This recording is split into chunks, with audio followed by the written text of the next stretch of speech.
সবাই একটু কমেন্ট করে জানিয়ে দাও তো আমার ভয়েস ঠিকঠাক মতো শুনতে পাচ্ছ কিনা। একটু কমেন্ট করে জানিয়ে দাও যে ভয়েস ক্লিয়ার আছে কিনা। তো চিনতে পারছো আমারে? অনেক দিন পর হাজির হইলাম তোমাদের গ্রুপে, তোমাদের সাথে অনেক দিন পর ক্লাস নিতে চলে আসলাম। তো আজকে আমরা ভৌত আলোক বিজ্ঞান অধ্যায়টা শুরু করবো। আজকে আমাদের ভৌত আলোক বিজ্ঞান অধ্যায়ের প্রথম ক্লাস। অধ্যায়টা ছোট একটা চ্যাপ্টার, তো তারপরেও এই চ্যাপ্টারের জন্য 2টা ক্লাস বরাদ্দ দেওয়া হয়েছে। তো আমরা বেশ ছোট ছোট 2টা ক্লাসে এই অধ্যায়টা পুরাটা কভার করব।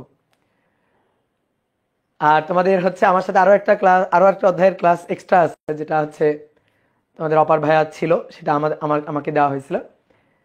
তো আমরা এই অধ্যায়ের পরে মনে হয় সেই অধ্যায়টা শুরু করব। তো যাই হোক, অনেক দিন পর তোমাদের সাথে দেখা হইলো, তোমাদের ভার্সিটি ব্যাচে ক্লাস নিতে চলে আসলাম। তো চলো আমরা শুরু করে দিই। আশা করি তোমাদের পড়াশোনার মধ্যেই দিন যাচ্ছে এবং ঠিকঠাক মতো পড়াশোনা তোমরা করতেছো।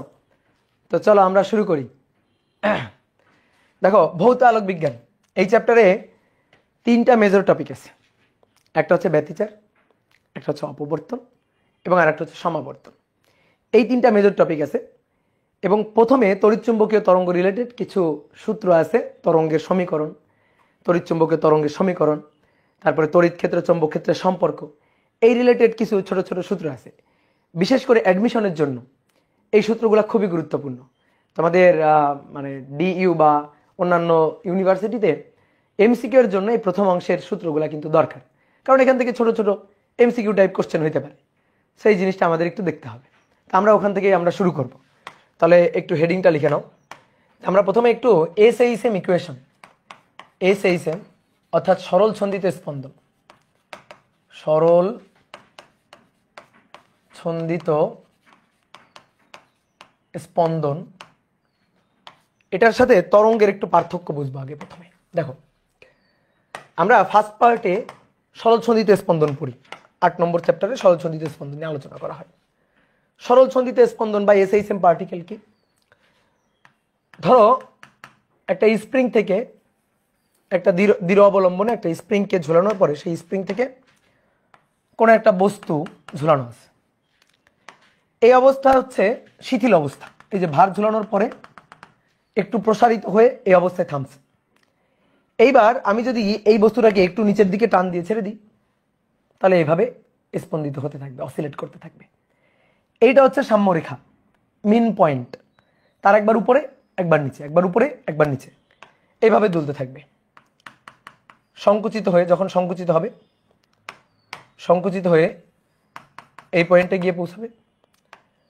আবার যখন প্রসারিত হবে, তখন এই পয়েন্টে গিয়ে পৌঁছাবে। তাহলে সাম্য অবস্থা থেকে দেখো, এইটা হচ্ছে সরণ। এই যে সাম্য অবস্থা থেকে এটা হচ্ছে সরণ, উপরের দিকে সরণ, সাম্য অবস্থা থেকে নিচের দিকে সরণ। এই যে বস্তুটা, এই বস্তুটা এইভাবে স্পন্দিত হতে থাকে সাম্য অবস্থায়, তারপর তা থেকে উপরে পজিটিভ বিস্তার, এই যে এটা হচ্ছে পজিটিভ বিস্তার, তারপর আবার এখানে, তারপর আবার এখানে, দেন এবার নিচের দিকে গিয়ে এই যে নেগেটিভ বিস্তার। তো এইভাবে স্পন্দিত হতে থাকবে, সরল রেখায় এভাবে স্পন্দিত হতে থাকবে। তো সরল ছন্দিত স্পন্দন সম্পন্ন কণা, তার গতি সরল রৈখিক গতি, পর্যাবৃত্ত গতি, স্পন্দন গতি। এখন আমি যদি এই সরল ছন্দিত স্পন্দন সম্পন্ন কণার সরণের সমীকরণ চাই, ভালো করে বুঝো, সরণের সমীকরণ। তো সরণ হচ্ছে এই যে সাম্য অবস্থান, এই সাম্য অবস্থান থেকে সরণ। তো এই সাম্য অবস্থান থেকে ধরো কোনো একটা মুহূর্তে, ধরো এই পয়েন্টে যখন এই পয়েন্টে আছে, তখন সাম্য অবস্থান থেকে এই সরণটা হচ্ছে এক্স, এবং এই সরণের সমীকরণ এক্স ইকুয়াল টু ছিল এ সাইন ওমেগা টি প্লাস হচ্ছে ডেল এ। কি এ ছিল বিস্তার, সর্বোচ্চ সরণ আর কি। এই যে এটা, এই যে ধরো এইটা হচ্ছে বিস্তার, প্লাস এ, এটা হচ্ছে মাইনাস এ, এটা হচ্ছে বিস্তার।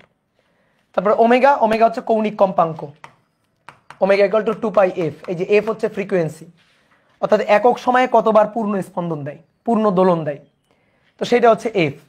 তারপরে ওমেগাকে এভাবে লেখা যায় 2 পাই বাই টি। টি হচ্ছে পর্যায়কাল, পর্যায়কাল একটা পূর্ণ স্পন্দন দিতে যে সময় লাগে, এখান থেকে সর্বোচ্চ বিস্তারে যাবে, পজিটিভ বিস্তারে যাবে, গিয়ে আবার নেগেটিভ বিস্তারে গিয়ে আবার অবস্থায় ফিরে আসবে।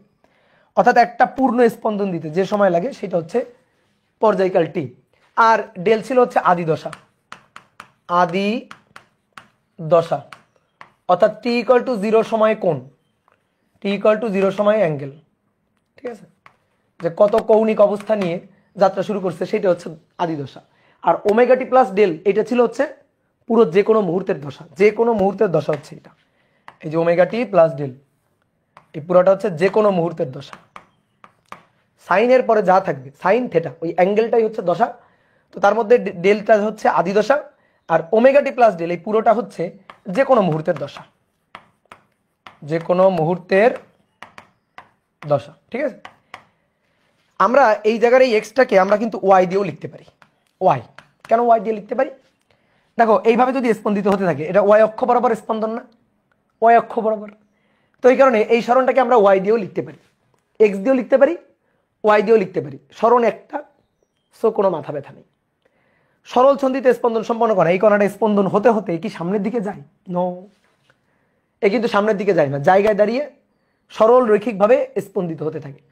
তার গতিটা সরল রৈখিক গতি। সাম্য অবস্থান থেকে একটা নির্দিষ্ট অক্ষ বরাবর সরণ। এখন তুমি এটাকে যদি এক্স অক্ষ চিন্তা করো তাহলে এক্স দিয়ে লিখবা সরণটাকে, তুমি যদি এটাকে ওয়াই অক্ষ চিন্তা করো তাহলে সরণটাকে ওয়াই দিয়ে লিখবা। এটা ছিল সরল ছন্দিতে স্পন্দন সম্পন্ন করার সমীকরণ, এই সেম ইকুয়েশন। এবার কথা হচ্ছে এর সাথে তরঙ্গের সম্পর্কটা কোথায়? তরঙ্গ জিনিসটা কি? তরঙ্গ হচ্ছে অনেকগুলো সরল ছন্দিতে স্পন্দন সম্পন্ন কণা যারা পাশাপাশি বসা থাকবে এবং একটা নির্দিষ্ট হারমোনিতে অসিলেট করতে থাকবে। পানিতে ঢিল ছুড়লে পানিতে এই যে ঢেউ তৈরি হয়, এই যে ঢেউ হচ্ছে একটা তরঙ্গ। তো এই যে ঢেউয়ে পানির যে কণাগুলো আছে এই কণাগুলো কিন্তু স্থানান্তরিত হয়ে এক জায়গা থেকে অন্য জায়গায় যায় না। কি হয়? পানির যে কণাগুলো আছে সেই কণাগুলো নির্দিষ্ট জায়গায় দাঁড়িয়ে এভাবে স্পন্দিত হতে থাকে। প্রথম কণাটা স্পন্দিত হতে তার পাশের কণাটাও স্পন্দিত হবে, তার পাশের কণাটাও এভাবে স্পন্দিত হবে। আমি দূর থেকে দেখলে মনে হবে এরকম একটা ঢেউ, একটা ওয়েভ আস্তে আস্তে আস্তে আস্তে সামনের দিকে অগ্রসর হচ্ছে। এটাকে বলা হয় অগ্রগামী তরঙ্গ।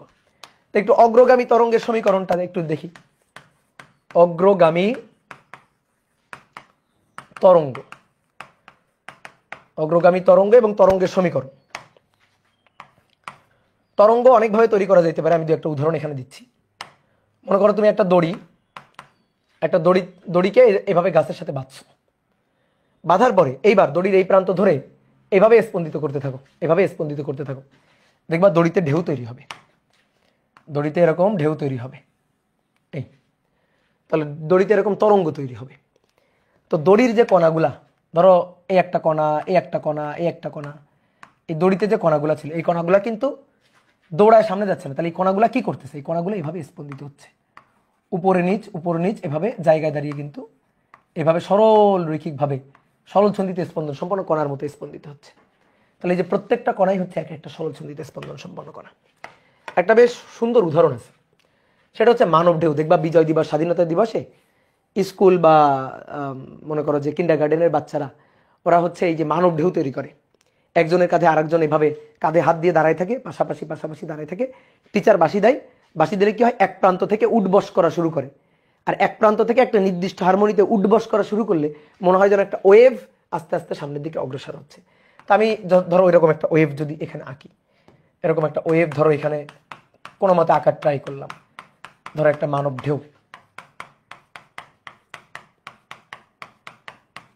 ঠিক আছে, এরকম যাচ্ছে। দেখো একটা ঢেউ, এই তাহলে এটা হচ্ছে সাম্যরেখা। এবার তুমি দেখো এই কণাটা এখানে আছে, এই কণাটা এই যে এতটুকু দূরে আছে, এই কণাটা এতটুকু দূরে আছে সাম্য অবস্থান থেকে, এই কণাটা এতটুকু দূরে আছে। তাহলে এইগুলো হচ্ছে এই কণাগুলার সরণ। এই কণাটা এদের নিচে আছে, তাহলে এই কণাটা সরণ নিচের দিকে। তাহলে এরকম অনেকগুলো সরল ছন্দিতে স্পন্দন সম্পন্ন কণা, এরকম অনেকগুলো সরল ছন্দিতে স্পন্দন সম্পন্ন কণা, ধরো এ কণা, বি কণা, সি, ডি, ই, এফ, এরকম অনেকগুলো কণা পাশাপাশি বসে আছে। বসে একটা নির্দিষ্ট হারমোনিতে অসিলেট করতে থাকলে একটা ঢেউ, তরঙ্গ এভাবে সামনের দিকে অগ্রসর হবে। এখন আমি তরঙ্গের সমীকরণ চাই, ভালো করে বুঝবা। তরঙ্গের সমীকরণ মানে তরঙ্গ স্থিত কণার সমীকরণ। আমি চাই কোন একটা তরঙ্গ স্থিত কণা, ধরো এই যে কণাটা, এই কণাটা এই যে সাম্য অবস্থান থেকে কত দূরে আছে, এই কণাটা সাম্য অবস্থান থেকে কত দূরে আছে, এইটা আমি চাই, এইটা আমি হিসাব করতে চাই। তা আমি এখন যদি কণার সরণের মানটা বের করতে চাই তাহলে আমরা কি করব? ধরো এখানে এরকম আবুল, বাবুল, ডাবুল, কাবুল, ইবুল, ফিবুল অনেকেই আছে। এখন আমি তোমাকে বললাম যে ভাই তুমি এই তরঙ্গের সরণের সমীকরণটা বের করো তো, বা সরণের মানটা বের করো তো। আমি তোমাকে বললাম সরণের মান বের করতে, তুমি আমাকে পাল্টা একটা প্রশ্ন করবা না যে ভাই আপনি যে আমাকে সরণের মান বের করতে বললেন, আমি তো খুব বিপদে পড়ে গেছি। দেখেন আবুলের কোনো সরণ নাই, আবুল একেবারে সাম্য অবস্থায় আছে, বাবুলের একটু সরণ আছে, কাবুলের একটু আছে, ডাবুলের একটু আছে। আপনি তো বললেন সরণ বের করতে, আমি কার সরণ বের করব? কার সরণ? এক একজনের সরণ তো এক এক রকম, তাই না? তুমি আমাকে এটা কিন্তু জিজ্ঞেস করবা, তাহলে আমার নির্দিষ্ট করে বলতে হবে না যে ভাই এর সরণ বের করো, এই কণাটার সরণ বের করো। তো সেই কণাটার সরণ আমরা কিভাবে বের করবো? কোনো তরঙ্গের উপর, ধরো পানিতে ঢেউ তৈরি হয়েছে, তো পানিতে ঢেউ তৈরি হলে তরঙ্গের উপর এরকম আবুল বাবুল ডাবুল কাবুল নাম লেখা থাকে? থাকে তো না। তো এটা আমি বলবো কিভাবে? আমি বলতে চাই কিভাবে, বলো? তাহলে আমরা বলবো কিভাবে? আমরা বলবো হচ্ছে দেখো এক্স এর মান দিয়ে, এটা এক্স অক্ষ,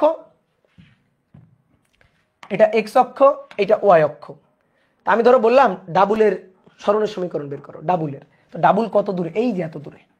তা আমি তোমাকে বলে দিব এক্স দূরে, এক্স দূরে যে কণাটা আছে, আমি তোমাকে বলে দিব দেখো এক্স এর মান এক একটা ভিন্ন ভিন্ন মানের জন্য এক একটা ভিন্ন ভিন্ন কণা। দেখো এই কণাটার জন্য এক্স এইটা, বি এর জন্য, আবুলের জন্য এক্স এইটা, ইবুলের জন্য এক্স এইটা। তাহলে এক একটা কণা উৎপত্তি স্থল থেকে, এটা উৎস উৎপত্তি, এই উৎপত্তি স্থল থেকে এক একটা কণার অবস্থান এক এক জায়গায়। তাহলে এইটা আমাকে, আমি যদি কোনো একটা কণার সরণ চাই, আমি তোমাকে অবশ্যই এক্স এর মানটা জানাই দিব যে আমি এত দূরের, এক্স ইকুয়াল টু ধরো 2 মিটার দূরের তরঙ্গ স্থিত কণার সরণের সমীকরণ চাই, তাহলে আমার কিন্তু এক্স বলে দিতে হবে, বুঝছো? এবার এক্স দূরে, এই যে ধরো আমি ডি এর সরণটা চাই, এক্স দূরে ডি কণাটার সরণ আমি চাই, যে এইটুকু সরণ আমি চাই। এই সরণটাকে আমি আর এক্স দিয়ে লিখবো না। কেন? সরল সন্ধিতে স্পন্দনের ক্ষেত্রে এক্স দিয়ে লেখো ওয়াই দিয়ে লেখো কোনো ম্যাটার করে না, কারণ সরণ একটা। কিন্তু তরঙ্গ স্থিত কণার ক্ষেত্রে এক্স অক্ষ বরাবর সরণটাকে এক্স দিয়ে লিখলে, ওয়াই অক্ষ বরাবর এই যে সরণটা, তরঙ্গ স্থিত কণার এই যে সরণটা, এই সরণটাকে এক্স দিয়ে লেখা তো ঠিক হবে না। তাহলে এটাকে আমরা অন্য কিছু একটা দিয়ে লিখবো। তো কি দিয়ে লিখবো? ওয়াই দিয়ে লিখবো, কারণ ওয়াই অক্ষ বরাবর, সো এটাকে ওয়াই দিয়ে লিখবো। বুঝতে পারছো? তাহলে এটা হচ্ছে ওয়াই। এবার ওয়াই ইকুয়াল টু এই যে বিস্তার, ধরো এই যে সি আছে বিস্তারে, এই যে তরঙ্গ স্থিত কণাগুলোর সর্বোচ্চ সরণ, সেটা হচ্ছে বিস্তার। ছোট হাতের এ, বড় হাতের এ, যা খুশি দিয়ে লিখো। এ সাইন, দেখো এ সাইন সমীকরণটা এবার কেমন হবে? A sine omega t plus del হবে না, A sine omega t minus 2 pi by lambda into x হবে।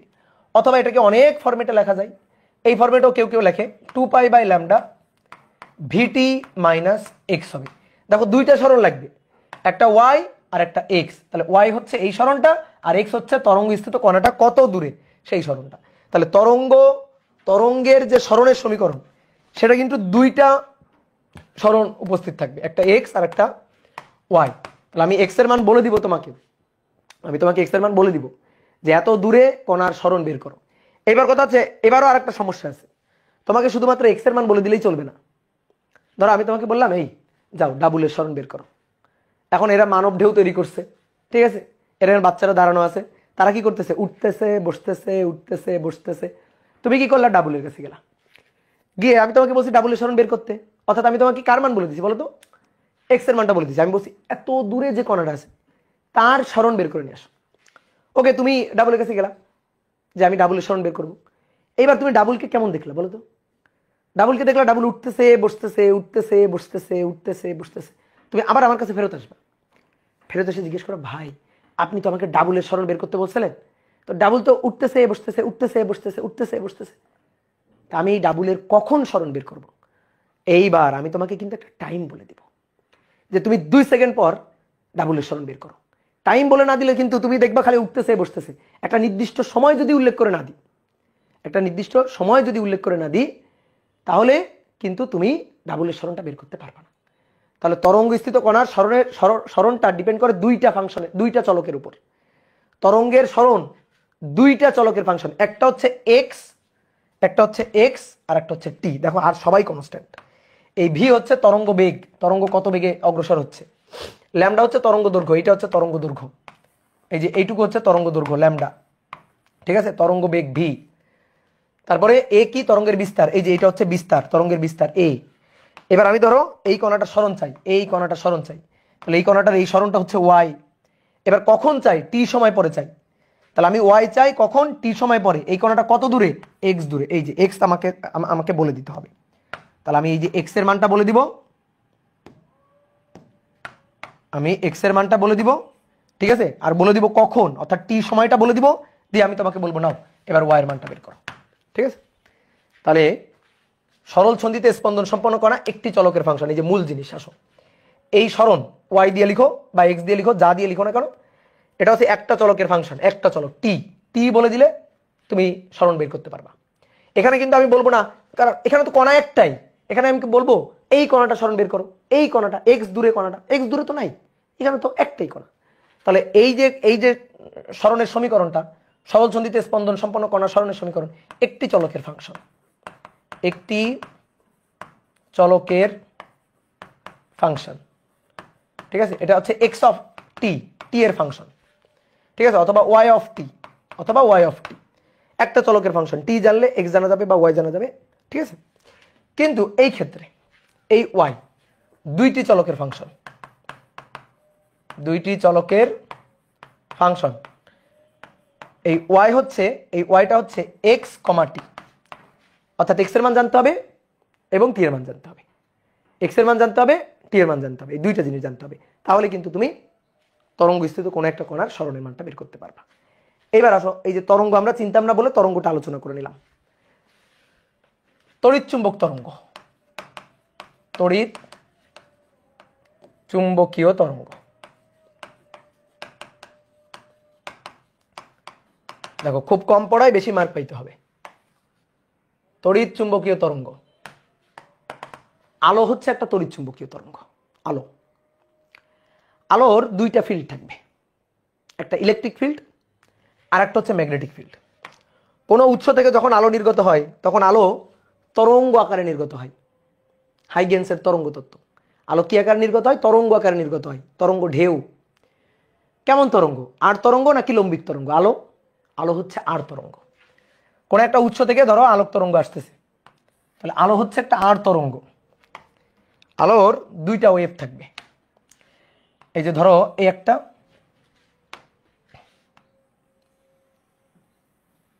একটা এবং আরেকটা হচ্ছে এই। আমি একটু 3D শেপ দেওয়ার চেষ্টা করতেছি। এই দুইটা, এই যে সবুজ যেটা সেটা হচ্ছে এরকম উপর নিচ এভাবে, আর গোলাপি কালি দিয়ে যেটা আঁকছি সেটা হচ্ছে এরকম অনুভূমিক তলে। তো দেখো আমি আরো একটু 3D ভাবে শেপ দিয়ে দিই, তাহলে আরো সুন্দরভাবে বুঝতে পারবা।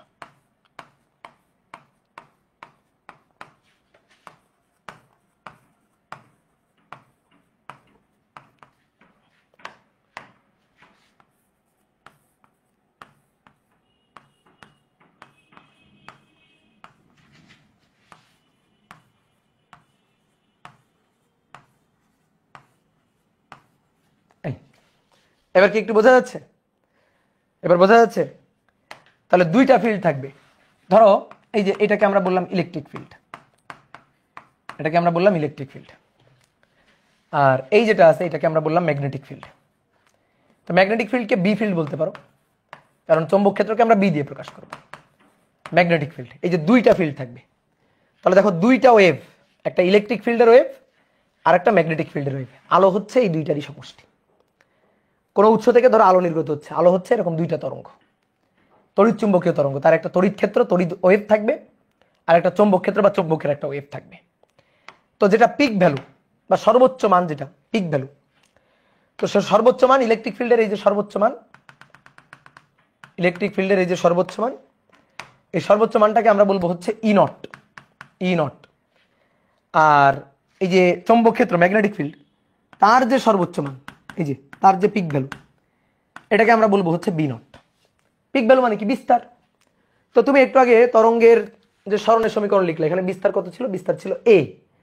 এর জন্য y = a sin 2π/λ vt - x। এবার খুব ভালো করে বুঝবা, সেম জিনিস। তাহলে আমি যদি ই ফিল্ডের জন্য ইকুয়েশন লিখি, যে তড়িৎ ক্ষেত্রের তরঙ্গের ইকুয়েশন, তো তরঙ্গের সমীকরণ y = a sin 2π/λ, এটা হচ্ছে তরঙ্গের জেনারেল ইকুয়েশন vt - x। ঠিক আছে, ধরো এটা এক্স অক্ষ, এক্স অক্ষ বরাবর তরঙ্গ সঞ্চালিত হচ্ছে, এটা এক্স অক্ষ, ধরো এটা ওয়াই অক্ষ, আর এটা ধরো জেড অক্ষ। ঠিক আছে, তাহলে এবার ই সমান সমান আমি যদি তড়িৎ ক্ষেত্রের সমীকরণটা লিখি, তাহলে ই হচ্ছে এ, বিস্তার ছিল তরঙ্গের বিস্তার, তো ই তড়িৎ ক্ষেত্রের বিস্তার হচ্ছে ই নট। তাহলে ই নট সাইন 2π/λ, ল্যামডা হচ্ছে তরঙ্গ দৈর্ঘ্য, এই যে এখান থেকে এই পর্যন্ত এই দৈর্ঘ্যটা হচ্ছে তরঙ্গ দৈর্ঘ্য ল্যামডা। তাহলে তরঙ্গ দৈর্ঘ্য ল্যামডা ভিটি, এই ভিটি এর জায়গায় হবে সিটি, কারণ আলোর বেগ, আলোক তরঙ্গ, আলোক তরঙ্গের বেগ বা তড়িৎচুম্বকীয় তরঙ্গের বেগ সি, তাহলে সি দিয়ে লিখবো। মাইনাস এটা হচ্ছে এক্স, কোন অক্ষ বরাবর তরঙ্গ সঞ্চালিত হচ্ছে? এক্স অক্ষ বরাবর তরঙ্গ সঞ্চালিত হচ্ছে, পজিটিভ এক্স অক্ষ বরাবর, তাহলে এখানে এক্স। এটা হচ্ছে তড়িৎ ক্ষেত্রের জন্য। এবার চৌম্বক ক্ষেত্রের জন্য সেম ভাবে যদি লিখি তাহলে বি নট হবে, এর জায়গায় বিস্তারের জায়গায় দেখো বি নট হবে, সাইন 2π/λ। দেখো এর কিন্তু λ1 এর λ2 হবে না, কারণ দুইটারই তরঙ্গ দৈর্ঘ্য একই সেম। এই যে এখান থেকে এই পর্যন্ত তরঙ্গ দৈর্ঘ্য, গোলাপিটার জন্য, সবুজটার জন্য এখান থেকে এই পর্যন্ত। তড়িৎচুম্বকীয় তরঙ্গের বেগ সি, তাহলে সিটি মাইনাস এটা হচ্ছে এক্স। তো এই হচ্ছে দুইটা সমীকরণ। এবার দেখো ই এর সাথে বি এর একটা সম্পর্ক আছে, তুমি নিজেই দেখো, তুমি নিজেই আমার বলো ই এর সাথে বি এর সম্পর্ক দেখো। এই পয়েন্টে ই এর মান এতটুকু, ওই পয়েন্টে বি এর মান এতটুকু, এই পয়েন্টে ই এর মান এতটুকু, এই পয়েন্টে বি এর মান এতটুকু, এই পয়েন্টে ই এর মান এতটুকু, বি এর মান এতটুকু। দেখো ই কম বিও কম, ই বেশি বিও বেশি, ই আবার কম বি আবার কম, তাহলে ই এর সাথে বি এর সম্পর্ক কেমন? সমানুপাতিক। তাহলে আমরা বলতে পারি ই সমানুপাতিক হচ্ছে বি। এই সমানুপাতিক ধ্রুবকটা, মানে সমানুপাতিক চিহ্নটা উঠে গিয়ে সমানুপাতিক যে ধ্রুবকটা আসবে সেই ধ্রুবকটা হচ্ছে আলোর বেগ সি। তাহলে E equal to C B, খুবই ইম্পর্টেন্ট সূত্র, E equal to C B, E C B, ঠিক আছে, E C B, E equal to C B, আমি এইভাবে মনে রাখি ই সিবি, তাহলে ই ইকুয়াল টু সিবি। তুমি চাইলে এভাবেও লিখতে পারো যে C equal to E divided by B, E divided by B. আচ্ছা ই এর মান তো এক এক সময় এক এক রকম, বি এর মান তো এক এক সময় এক এক রকম, এখানে কোন ই বসাবো, এখানে কোন বি বসাবো? ভাই খুবই সহজ কথা, যে পয়েন্টের ই সেই পয়েন্টের বি, যে পয়েন্টের ই সেই পয়েন্টের বি। আমি যদি সর্বোচ্চ মান বসাই, ধরো এই যে সর্বোচ্চ মান ই নট, ই নট, তাহলে ওই সময় বসাবো বি নট, বুঝলাম? ই এর জায়গায় যদি বসাই ই নট, তাহলে বি এর জায়গায় বসাবো কত? B naught. দেখো এমনি হিসাব করে আনা যায়, ই ইকুয়াল টু এটা, বি ইকুয়াল টু এটা, এইটা আর এইটা দেখো কাটাকাটি হয়ে যায়, তাহলে E naught by B naught মানে ই বাই বি, দেখো এটা এটা সেম কাটাকাটি হয়ে যায়, তাহলে E naught by B naught মানে ই বাই বি। তাহলে এই সূত্রটা মাথায় রাখবা, খুবই ইম্পর্টেন্ট একটা সূত্র, বুঝতে পারছো? দাদা সি তো কনস্ট্যান্ট, হ্যাঁ সি কনস্ট্যান্ট, সি হচ্ছে আলোর বেগ, সি হচ্ছে তড়িৎচুম্বক তরঙ্গের বেগ বা আলোর বেগ। শূন্য মাধ্যমে এর মান হচ্ছে 3 × 10⁸। ঠিক আছে, ইসিবি চত্বর, হ্যাঁ এই যে ঢাকা ইসিবি চত্বর আছে, ঠিক আছে, ওই ওই কারণে আমি মনে রাখি, আমার সহজে মনে থাকে E equal to CB, ECB, ঠিক আছে। তাহলে ই এর সাথে বি এর সম্পর্ক সমানুপাতিক, আর ই আর বি এর রেশিও হচ্ছে ধ্রুবক, সেই ধ্রুবকটাই হচ্ছে আলোর বেগ সি। তাহলে তড়িৎচুম্বক তরঙ্গের ক্ষেত্রে এই সুন্দর সমীকরণটা সুন্দর করে মাথায় রাখবা, কি ক্লিয়ার? এবং আরেকটা জিনিস একটু তোমাকে দেখাও, মানে দেখাই, দেখো তরঙ্গ কোন দিকে সঞ্চালিত হচ্ছে? এক্স অক্ষ বরাবর। দেখো তিনটা অক্ষ, তরঙ্গ সঞ্চালিত হচ্ছে এক্স অক্ষ বরাবর। যদি তরঙ্গ এক্স অক্ষ বরাবর সঞ্চালিত হয়, তাহলে ওয়াই অক্ষ বরাবর যদি চৌম্বক ক্ষেত্র থাকে, তাহলে জেড অক্ষ বরাবর তড়িৎ ক্ষেত্র, অথবা জেড অক্ষ বরাবর যদি চৌম্বক ক্ষেত্র থাকে, তাহলে ওয়াই অক্ষ বরাবর তড়িৎ ক্ষেত্র। বিশ্বাস হয় না? দেখো তুমি দেখো তো এই যে ই এর মানটা, এটা কোন অক্ষ বরাবর? দেখো তো ই, এটা ই কোন অক্ষ বরাবর? এই যে ই নট, আমি কোন অক্ষ বরাবর ধরছি? এটা দেখো তো ই নট এর মানটা ওয়াই অক্ষ বরাবর। তাহলে তড়িৎ ক্ষেত্র, তড়িৎ ক্ষেত্র, তাহলে তড়িৎ ক্ষেত্র ই, সেটা কোন অক্ষ বরাবর? ওয়াই অক্ষ বরাবর। তাহলে এবার দেখো এটা কি? জেড, চৌম্বক ক্ষেত্র, চৌম্বক ক্ষেত্র দেখো চৌম্বক ক্ষেত্র এই যে বি নট। তাহলে এই যে বি এর মানটা, এই পয়েন্টে এই যে বি এর মান এতটুকু, এই পয়েন্টে এই যে বি এর মান এতটুকু, এই পয়েন্ট হলে এই যে বি এর মান এতটুকু, এতটুকু বি এর মান। তাহলে এটা বি এর মানটা কোন অক্ষ বরাবর? বি এর মানটা হচ্ছে জেড অক্ষ বরাবর। তাহলে চৌম্বক ক্ষেত্রটা, চৌম্বক ক্ষেত্রটা বি, এটা জেড অক্ষ বরাবর। ঠিক আছে, মাথায় থাকবে? ওকে, মানে সহজ কথা তিনটা অক্ষ বরাবর থাকবে। তাহলে তরঙ্গ যদি ওয়াই অক্ষ বরাবর যায়, আমি যদি বলি তরঙ্গ ওয়াই অক্ষ বরাবর, চৌম্বক ক্ষেত্র আছে জেড অক্ষ বরাবর, তাহলে তড়িৎ ক্ষেত্র কোন অক্ষ বরাবর? এক্স অক্ষ বরাবর, সিম্পল। এবার আসো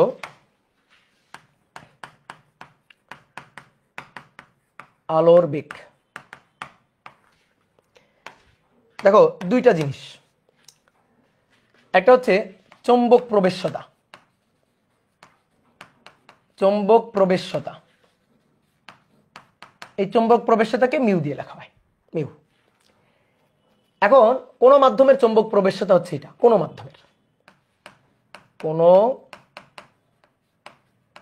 মাধ্যমের চৌম্বক প্রবেশ্যতা এটা ভাই শূন্য মাধ্যমের চৌম্বক প্রবেশ্যতা, শূন্য মাধ্যমের চৌম্বক প্রবেশ্যতা, এটাকে বলা হয় মিউ নট 4 পাই ইন্টু 10⁻⁷। তোমার কিন্তু এগুলো নিয়ে এই চৌম্বক প্রবেশ্যতা এখন খায় না মাথায়, এটা জানতে হবে না। তুমি শুধু আমি যা লিখে দিই এই জিনিসগুলো ফোকাস করো, ঠিক আছে? কম পড়াতে বেশি লাভ করতে হবে। এবার আসো তড়িৎ ভেদন যোগ্যতা। এটা তুমি জানো, যেহেতু স্থির তড়িৎ তোমাদের ছিল, চৌম্বকের অধ্যায় তো আর শর্ট কোর্সে ছিল না, স্থির তড়িৎ তো ছিল। দেখো তড়িৎ ভেদন যোগ্যতা, এটাকে আমরা এপসাইলন দিয়ে লিখি। তাহলে কোন মাধ্যমের তড়িৎ ভেদন যোগ্যতা হচ্ছে এপসাইলন, কোন মাধ্যমের তড়িৎ ভেদন যোগ্যতা এপসাইলন। শূন্য মাধ্যমের তড়িৎ ভেদন যোগ্যতা, শূন্য মাধ্যমের তড়িৎ ভেদন যোগ্যতা, শূন্য মাধ্যমের তড়িৎ ভেদন যোগ্যতা, এটা হচ্ছে এপসাইলন নট। এর মান কত? এর মান 8.854 ইন্টু 10⁻⁻12। এককটা লিখলাম না। ভেদন যোগ্যতা কি? তড়িৎ ক্ষেত্রকে বাধা প্রদান করার ক্ষমতা। তাহলে কোন মাধ্যমের তড়িৎ ক্ষেত্রকে বাধা প্রদান করার ক্ষমতা, ইলেকট্রিক ফিল্ডকে বাধা প্রদান করার ক্ষমতা, সেটা হচ্ছে কোন মাধ্যমের ভেদন যোগ্যতা এপসাইলন। শূন্য মাধ্যমের জন্য সেটা হচ্ছে এপসাইলন নট।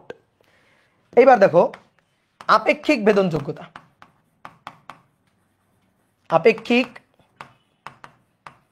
ভেদন যোগ্যতা, আপেক্ষিক ভেদন যোগ্যতা বা যেটাকে আমরা তড়িৎ মাধ্যামাঙ্ক বলি, তড়িৎ মাধ্যামাঙ্ক বা dielectric constant, die electric constant মানে পরাবৈদ্যুতিক ধ্রুবক, বাংলায় যেটাকে পরাবৈদ্যুতিক ধ্রুবক বলে। কে দিয়ে লিখতাম? কে দিয়ে, বা কেটাকে আমরা এপসাইলন আর দিয়েও লিখতে পারি। এই যে আর দিয়ে, রিলেটিভ ভেদন যোগ্যতা, রিলেটিভ ভেদন যোগ্যতা। এটা হচ্ছে কোন মাধ্যমের ভেদন যোগ্যতা এবং শূন্য মাধ্যমের ভেদন যোগ্যতার রেশিও। কোন মাধ্যমের ভেদন যোগ্যতা এবং শূন্য মাধ্যমের ভেদন যোগ্যতার রেশিও। তাহলে epsilon equal to epsilon not epsilon r. ঠিক একইভাবে চৌম্বকের ক্ষেত্রে আমরা যদি বলি আপেক্ষিক চৌম্বক প্রবেশ্যতা, আপেক্ষিক চৌম্বক প্রবেশ্যতা, বলো তো কি দিয়ে লিখবো? প্রবেশ্যতা, বলো কি দিয়ে লিখবো? চৌম্বক প্রবেশ্যতা হচ্ছে মিউ, তাহলে আপেক্ষিক চৌম্বক প্রবেশ্যতা মিউ আর। ঠিক একই রকম ভাবে কোন মাধ্যমের চৌম্বক প্রবেশ্যতা এবং শূন্য মাধ্যমের চৌম্বক প্রবেশ্যতা, শূন্য মাধ্যমের চৌম্বক প্রবেশ্যতা, এর যে রেশিও, এর যে অনুপাত, সেটাকেই বলা হয় আপেক্ষিক ভেদন যোগ্যতা। তাহলে mu equal to mu not mu r, mu not mu r. Okay, এবার আলোর বেগ সি, আলোর বেগ সি, এই সি হচ্ছে 1/√μ ইন্টু এপসাইলন। এটা হচ্ছে সূত্র, যে কোনো মাধ্যমে আলোর বেগ সেই মাধ্যমের, এটা হচ্ছে সূত্র, কোনো মাধ্যমে আলোর বেগ সি হবে এই সূত্র, যেখানে মিউ হচ্ছে ওই মাধ্যমের চৌম্বক প্রবেশ্যতা এবং এপসাইলন হচ্ছে ওই মাধ্যমের তড়িৎ ভেদন যোগ্যতা, চৌম্বক প্রবেশ্যতা আর তড়িৎ ভেদন যোগ্যতা। তাহলে আমি যদি বলি শূন্য মাধ্যমে কি, তাহলে শূন্য মাধ্যমে বাই সি নট, শূন্য মাধ্যমে সি নট, তাহলে তখন হবে 1/√μ নট এপসাইলন নট। ঠিক আছে? আর কোন মাধ্যমে তো এটা। এবার এটাকে যদি এভাবে লেখা যায় 1/ দেখো √μ, মিউ মানে এই যে মিউ মানে mu not mu r by mu not mu R. Epsilon, epsilon মানে epsilon not epsilon R, epsilon not epsilon r. দেখছো? তাহলে অতএব সি ইকুয়াল টু 1/, দেখো ভালো করে, mu not C not, mu not C not, sorry mu not epsilon not, এটা মানে C not, শূন্য মাধ্যমের ভেদন যোগ্যতা। তাহলে আমি একটা কাজ করতে পারি না? দেখো তো, এই যে মিউ আর এবং এপসাইলন আরটাকে একসাথে করে 1/μ নট এবং এপসাইলন নট এটাকে আলাদা করে নিয়ে যাই। এবার এইটা মানেই হচ্ছে সি নট, অর্থাৎ শূন্য মাধ্যমের। অতএব C equal to C nought √μ R epsilon R. তাহলে তুমি এই সূত্র মাথায় রাখবা, এই একটা, এই একটা মাথায় রাখবা, আর এইটা মাথায় রাখতে পারো, এই একটা, এই দুইটা মাথায় রাখলেই হবে। ঠিক আছে? মূল সূত্র এইটা, যে কোনো মাধ্যমে যখন আমি আলোর বেগ বের করবো, তাহলে সূত্র হচ্ছে 1/√μ এপসাইলন, ওই মাধ্যমের ভেদন যোগ্যতা, ওই মাধ্যমের প্রবেশ্যতা বসাই দিব, চৌম্বক প্রবেশ্যতা বসাই দিব, তাহলেই হয়ে যাবে। ঠিক আছে? এখন যদি শূন্য মাধ্যমের আলোর বেগের সাথে অন্য কোনো মাধ্যমের বেগের তুলনা করি, তাহলে সূত্র তখন এইটা, যে C equal to C not নিচে √εr μ আর, এপসাইলন আর μ আর। ওকে, এবার আসো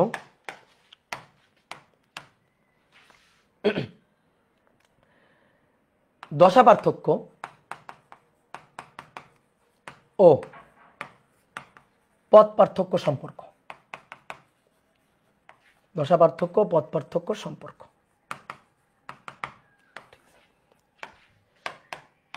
ধরো একটা তরঙ্গ,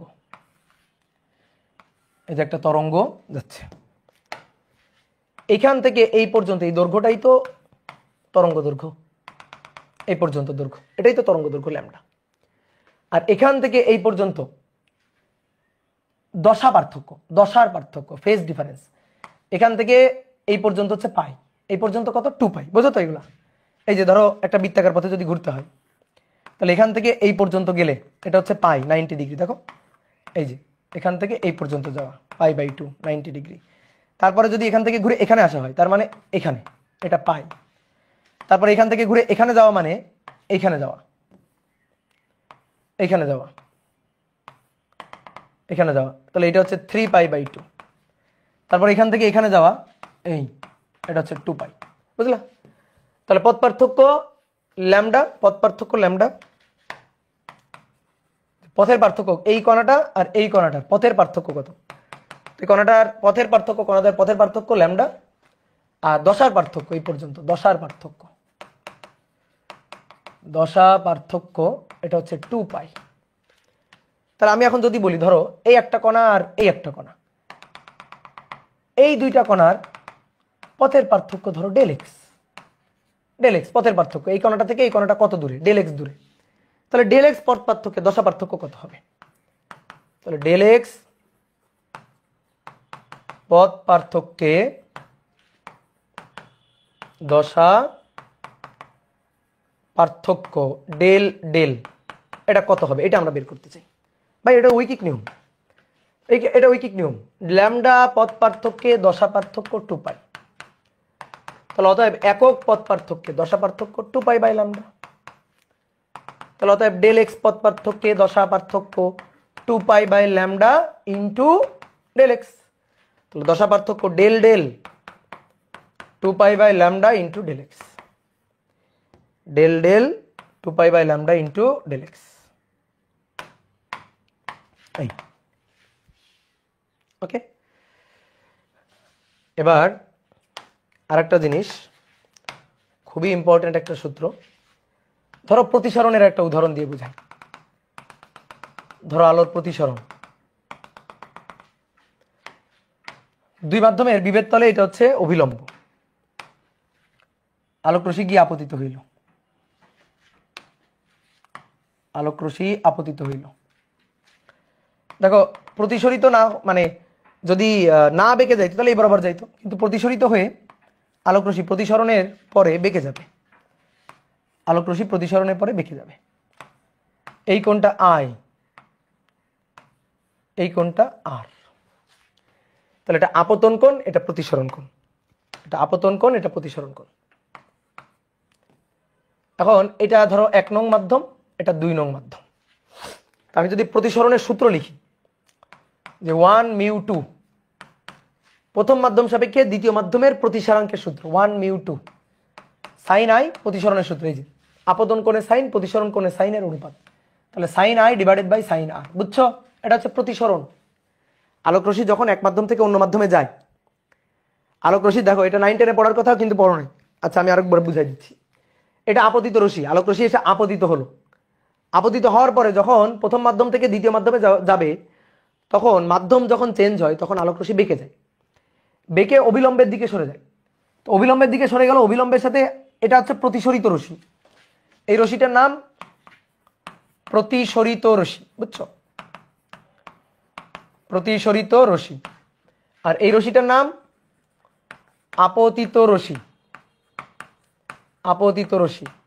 আপতিত রশ্মি অবিলম্বের সাথে যে কোণ তৈরি করে সেটা আপতন কোণ, প্রতিসরিত রশ্মি অবিলম্বের সাথে যে কোণ তৈরি করে সেটা প্রতিসরণ কোণ।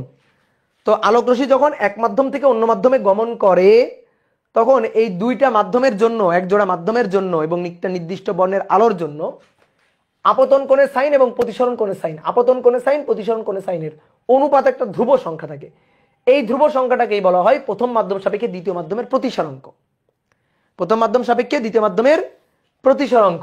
তাহলে 1μ2 = sin i/sin r, এটাকে এবার অনেকভাবে লেখা যায়, এটা হচ্ছে μ2 ডিভাইডেড বাই μ1, এটা লেখা যায় μ2 অর্থাৎ দ্বিতীয় মাধ্যমের প্রতিসরাঙ্ক পরম প্রতিসরাঙ্ক প্রথম মাধ্যমের পরম প্রতিসরাঙ্ক এর রেশিও, তাহলে μ2 বাই μ1।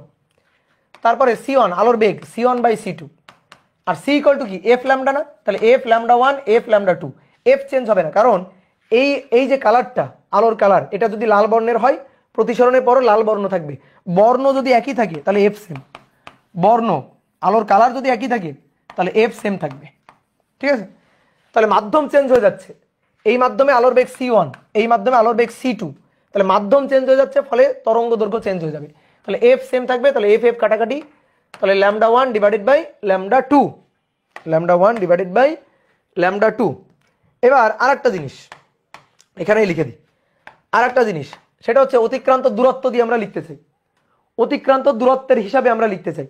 একটা জিনিস খেয়াল করো তো, আলো ধরো কোনো একটা মাধ্যমের মধ্য দিয়ে, ধরো এই যে এতটুকু দূরত্ব আলো অতিক্রম করছে, কত বেগে, ধরো c1 বেগে অতিক্রম করছে, c1 বেগে অতিক্রম করছে, c1 বেগে t1 সময়ে বা t সময়ে, c1 বেগে t সময়ে এই দূরত্বটা অতিক্রম করছে, এই দূরত্বটা হচ্ছে ধরো s1।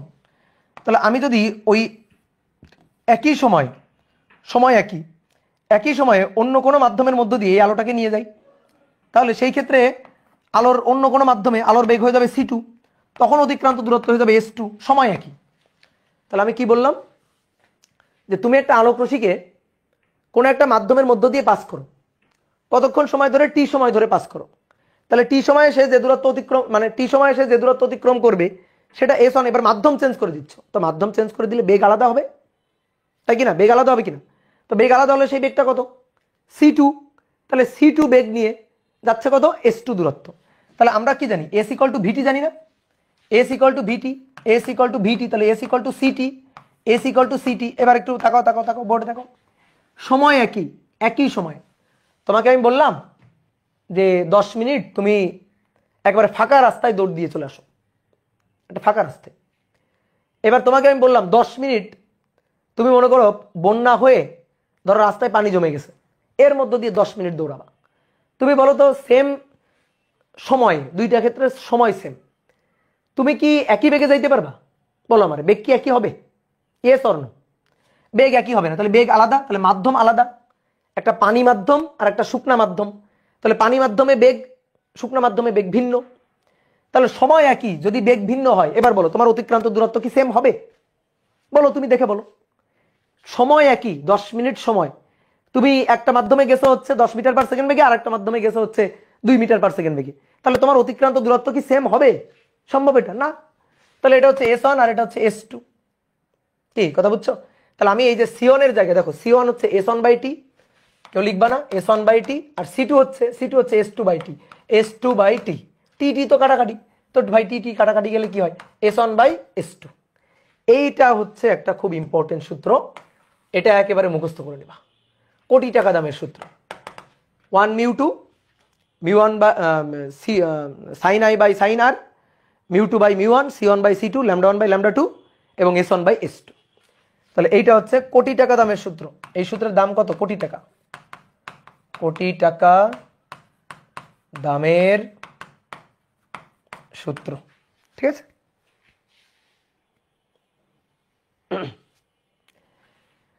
তাহলে দেখো আরেকবার ক্লিয়ার করে দিচ্ছি, যখন আলোক রশ্মি এক মাধ্যম থেকে অন্য মাধ্যমে যাবে, এক মাধ্যম থেকে যখন অন্য মাধ্যমে যাবে, তখন প্রথম মাধ্যম সাপেক্ষে দ্বিতীয় মাধ্যমের প্রতিসরাঙ্ক হবে sin i by sin r, 1 μ2 equal to sin i by sin r, μ2 by μ1, c1 by c2, lambda 1 by lambda 2, s1 by s2, ঠিক আছে। ওকে, এবার মোটামুটি আমাদের সূত্র কিন্তু কমপ্লিট। এবার আসো দেখি কয়েকটা প্রবলেম সলভ করি, নাও লিখো। 1 নম্বর বলা হচ্ছে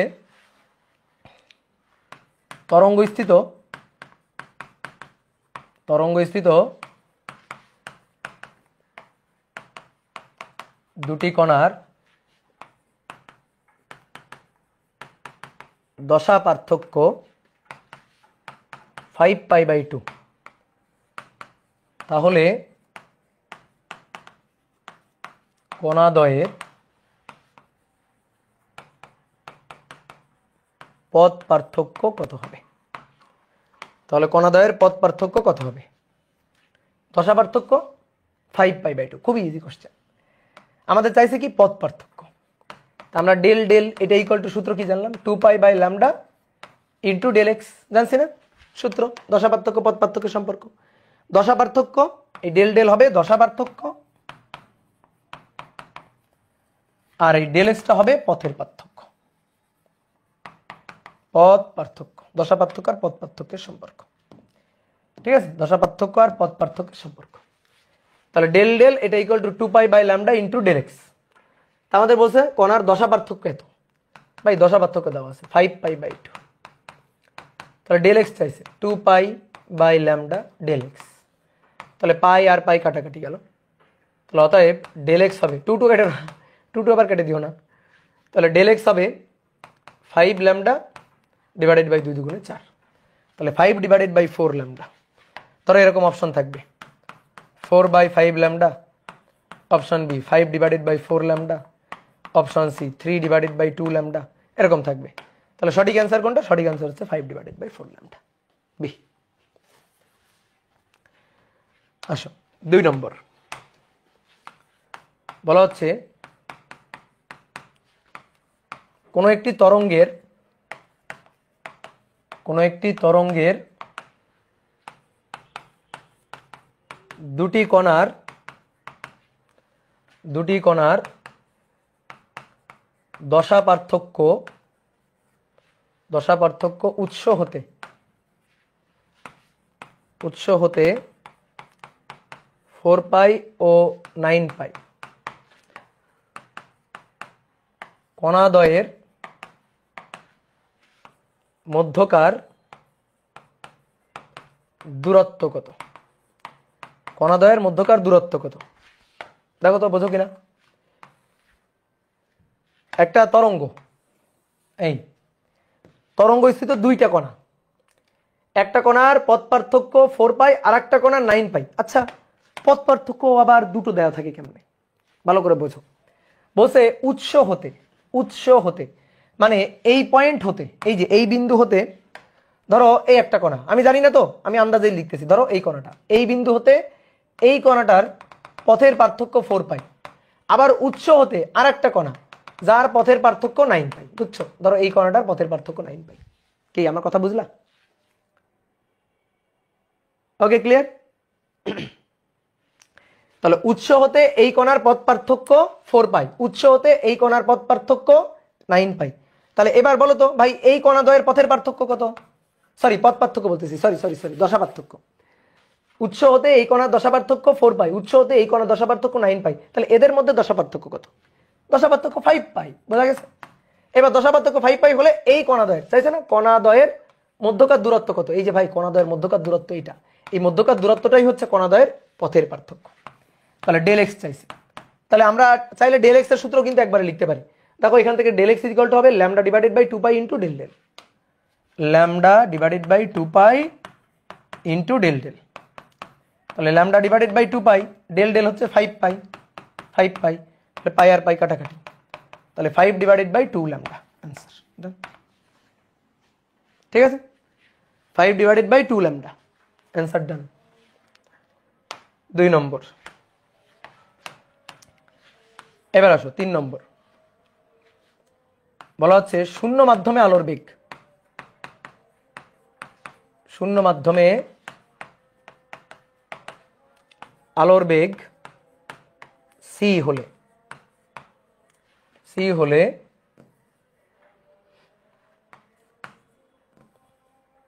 পানিতে আলোর বেগ কত? পানির আপেক্ষিক ভেদনযোগ্যতা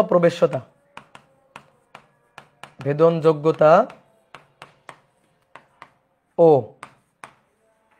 প্রবেশ্যতা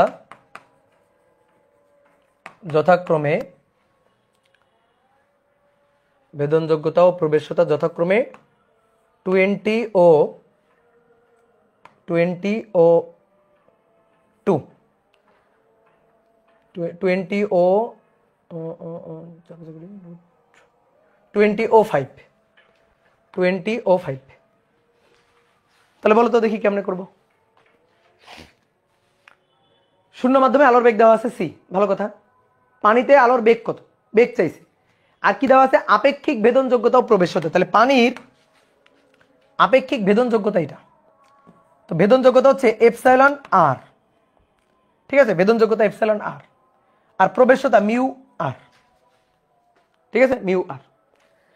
তাহলে আমাদের কি চাইছে, আমাদের চাইছে সি ইকুয়াল টু, দেখো আমরা সি ইকুয়াল টু কি লিখছিলাম কোন মাধ্যমের, C equal to 1 divided by mu root over mu epsilon. একবার আমি সূত্র লিখতে পারি কিন্তু তোমার আরেকবার দেখাচ্ছি।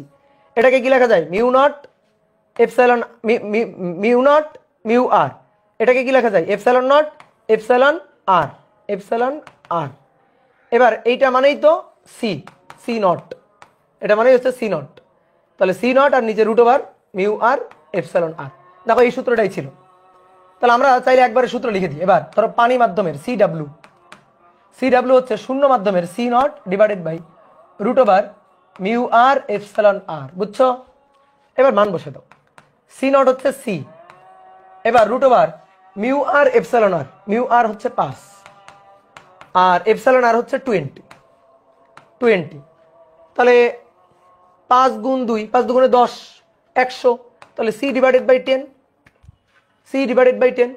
তাহলে অতএব পানিতে আলোর বেগ হবে, ধরো এরকম অপশন থাকবে যে 10c বা c বাই 10, অথবা ধরো যে এরকম থাকতে পারে c বাই 10 মানে 0.1c, এটাও থাকতে পারে অপশনে, অথবা c by 20 d c by root 5, c by root 5। তাহলে অ্যান্সার কোনটা হবে, অ্যান্সার হবে c বাই 10, অ্যান্সার হবে c বাই 10। কি বুঝছো, ক্লিয়ার? ওকে ভাই একটু স্লো পড়া, না হলে বুঝতে কষ্ট হয়। দেখো আমাদের কিন্তু বোঝার জিনিস শেষ, আমরা কি করছি এখন খালি সূত্র অ্যাপ্লাই করছি। এই যে এই সূত্রটা নিয়ে গিয়ে খাড়াইছি, এই যে এই সূত্রটা নিয়ে গিয়ে জাস্ট অ্যাপ্লাই করছি, আর কিছুই না, বুঝছো? চলো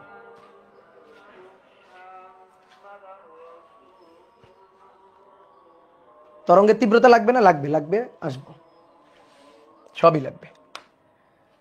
দেখো 4 নম্বর বলা হচ্ছে কোন মাধ্যমে আলোর বেগ, কোন মাধ্যমে আলোর বেগ শূন্য মাধ্যমে আলোর বেগের 3/4 গুণ, 3/4 গুণ। ওই মাধ্যমের প্রতিসরণাঙ্ক কত, প্রতিসরণাঙ্ক কত? প্রতিসরণাঙ্ক মানে কি জানো, প্রতিসরণাঙ্ক মানে মিউ, ঠিক আছে? দুইটা মিউর মধ্যে কিন্তু ঝামেলা লাগাবে না, এই মিউ দুইটা একই রকম, চিহ্ন একই রকম, কিন্তু একটা হচ্ছে প্রবেশ্যতা, চৌম্বক প্রবেশ্যতা, আর একটা হচ্ছে প্রতিসরাঙ্ক। প্রতিসরাঙ্ককে এটা দিয়েও লেখা হয়। এই যে প্রতিসরাঙ্কের যে সূত্র, এই যে আমরা লিখলাম না, এটাকে কিন্তু কোনো বইতে ইটা দিয়েও লিখছে, ইটা 2 ইটা 1 এভাবেও কিন্তু লিখছে। তা আমাদের এখন কি বলছে, আমাদের বলতেছে কোন মাধ্যমে আলোর বেগ শূন্য মাধ্যমে আলোর বেগের 3/4 গুণ। তাহলে শূন্য মাধ্যমে আলোর বেগ ধরো সি নট, ওই মাধ্যমে আলোর বেগ ধরো C1 হচ্ছে সি নট, তাহলে C2 হবে শূন্য মাধ্যমে আলোর বেগের সি নটের 3/4 গুণ। আমাদের চাইছে ওই মাধ্যমের প্রতিসরাঙ্ক কত। ভাই শূন্য মাধ্যমের প্রতিসরাঙ্ক কত, শূন্য মাধ্যমেরটাকে এই যে আমরা C1 বলছি, এটা শূন্য মাধ্যমের বলো তো, শূন্য মাধ্যমের প্রতিসরাঙ্ক কত, μ1 কত, μ1 বা ইটা 1 যেটাই বলো না কেন, কত, 1। শূন্য মাধ্যমের প্রতিসরাঙ্ক কত, 1। তাহলে ওই মাধ্যমের, উক্ত মাধ্যমের, ঠিক আছে, কোন মাধ্যমে, যে মাধ্যমের কথা বলছে সেই মাধ্যমের প্রতিসরাঙ্ক μ2 কত, এটা আমরা বের করতে চাই। তাহলে লিখে ফেলি সূত্র, যে কোটি টাকা দামের সূত্র, 1 μ2 equal two μ2 by μ1 C1 by C2, এই যে এইটুকু লিখলেই কাজ শেষ।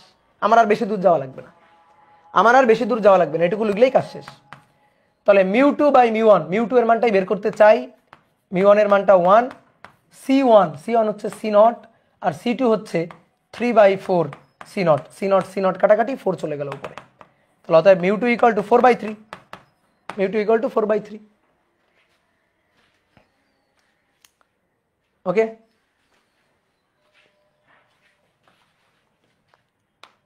এবার বলা হচ্ছে কোনো মাধ্যমে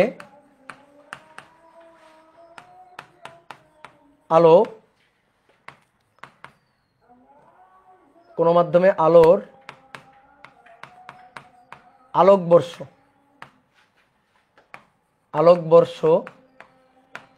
4.4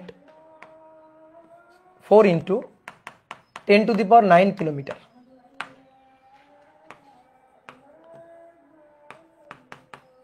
উক্ত মাধ্যমের প্রতিসারাঙ্ক 2, তাহলে শূন্য মাধ্যমে আলোর 1 আলোকবর্ষ দূরত্ব কত? 1 আলোকবর্ষ দূরত্ব কত? এই আগে বলো তো আলোকবর্ষ কিসের একক? আসলে আলোকবর্ষ কিসের একক? দূরত্বের একক। ঠিক আছে, আলোকবর্ষ কিন্তু দূরত্ব। এক বছরে আলো যত দূরত্ব অতিক্রম করে, তো বলা হচ্ছে কোন একটা মাধ্যমের প্রতিসারাঙ্ক 2, ওই মাধ্যমে আলো 1 বছরে 4 × 10⁹ কিলোমিটার দূরত্ব অতিক্রম করে।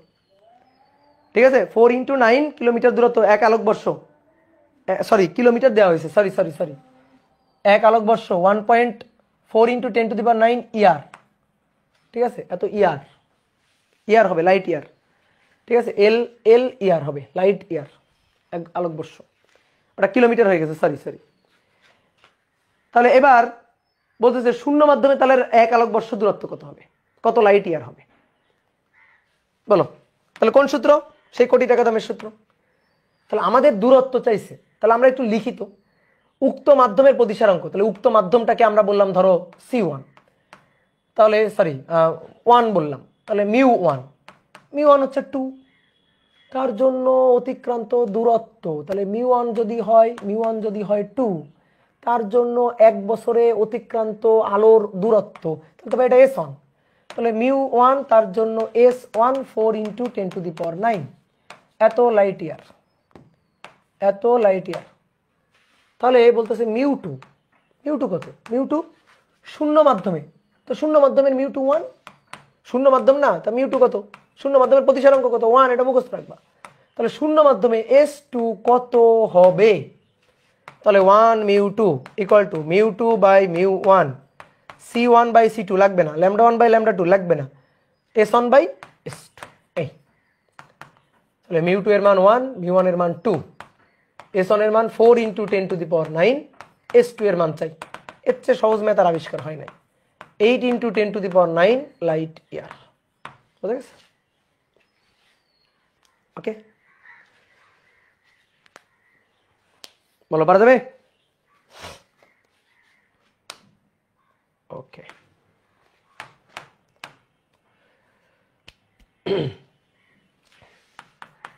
6 নম্বর, কোনো তড়িৎ চুম্বকীয় তরঙ্গের তড়িৎ ক্ষেত্রের সমীকরণ,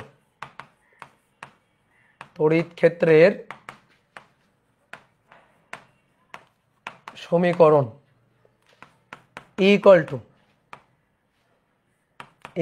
100 sin 2π/λ CT - x এত নিউটন পার কুলম।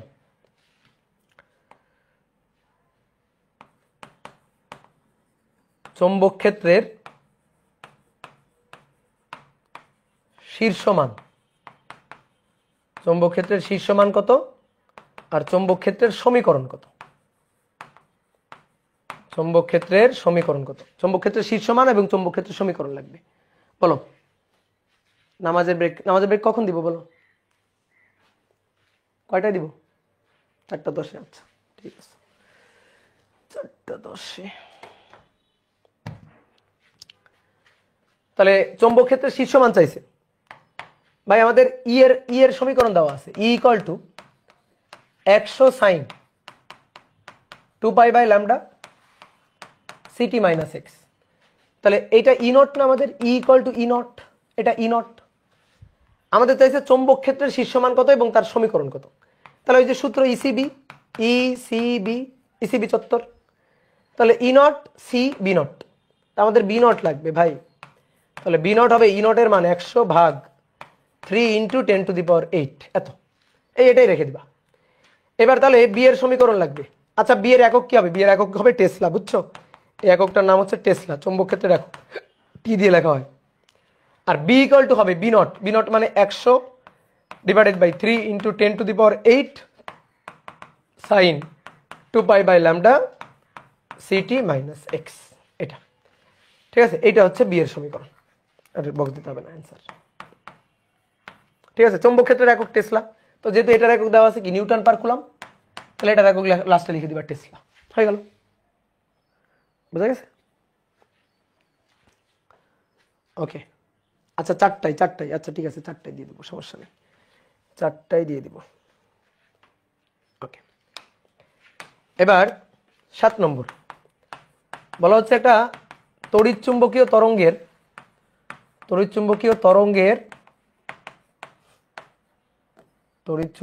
তরঙ্গের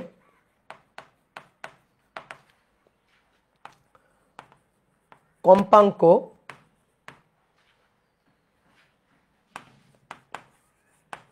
কৌণিক কম্পাঙ্ক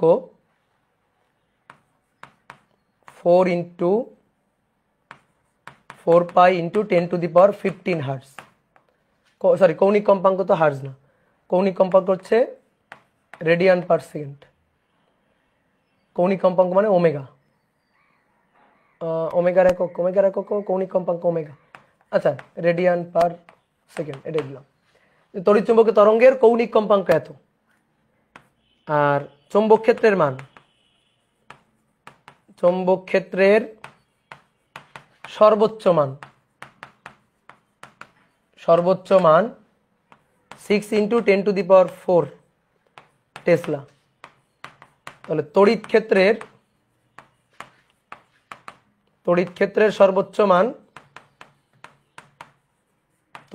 সর্বোচ্চ মান ও কম্পাঙ্ক কত,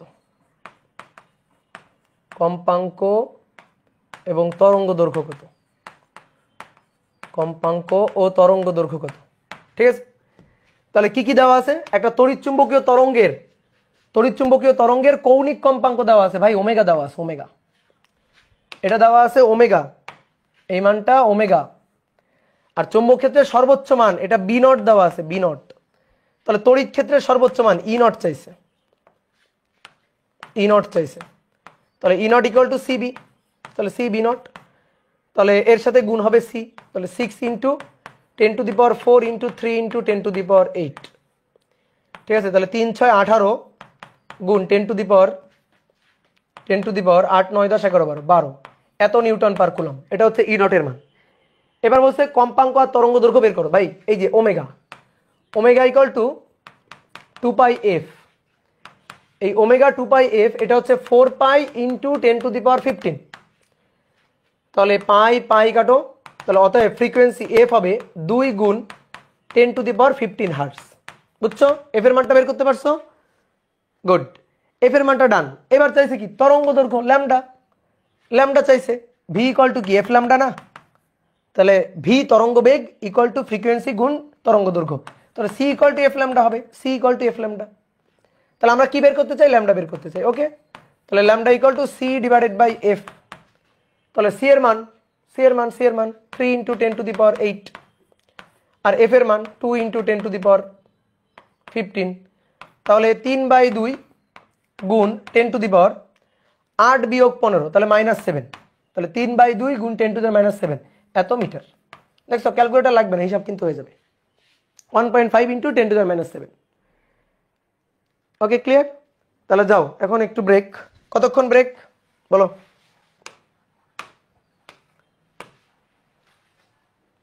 15 মিনিট, 10 মিনিট, 12 মিনিট? বলো কতক্ষণ ব্রেক দিব? 13 মিনিট দিলাম, যাও। দৌড় দৌড় দৌড়।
ওই সবাই চলে আসো দ্রুত।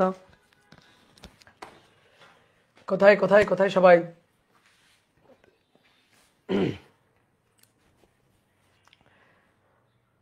আসো আসো আসো, দ্রুত চলে আসো।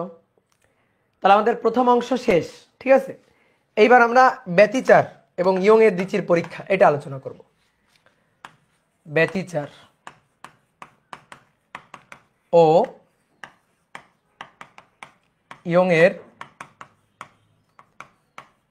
দ্বিচির পরীক্ষা। দেখো,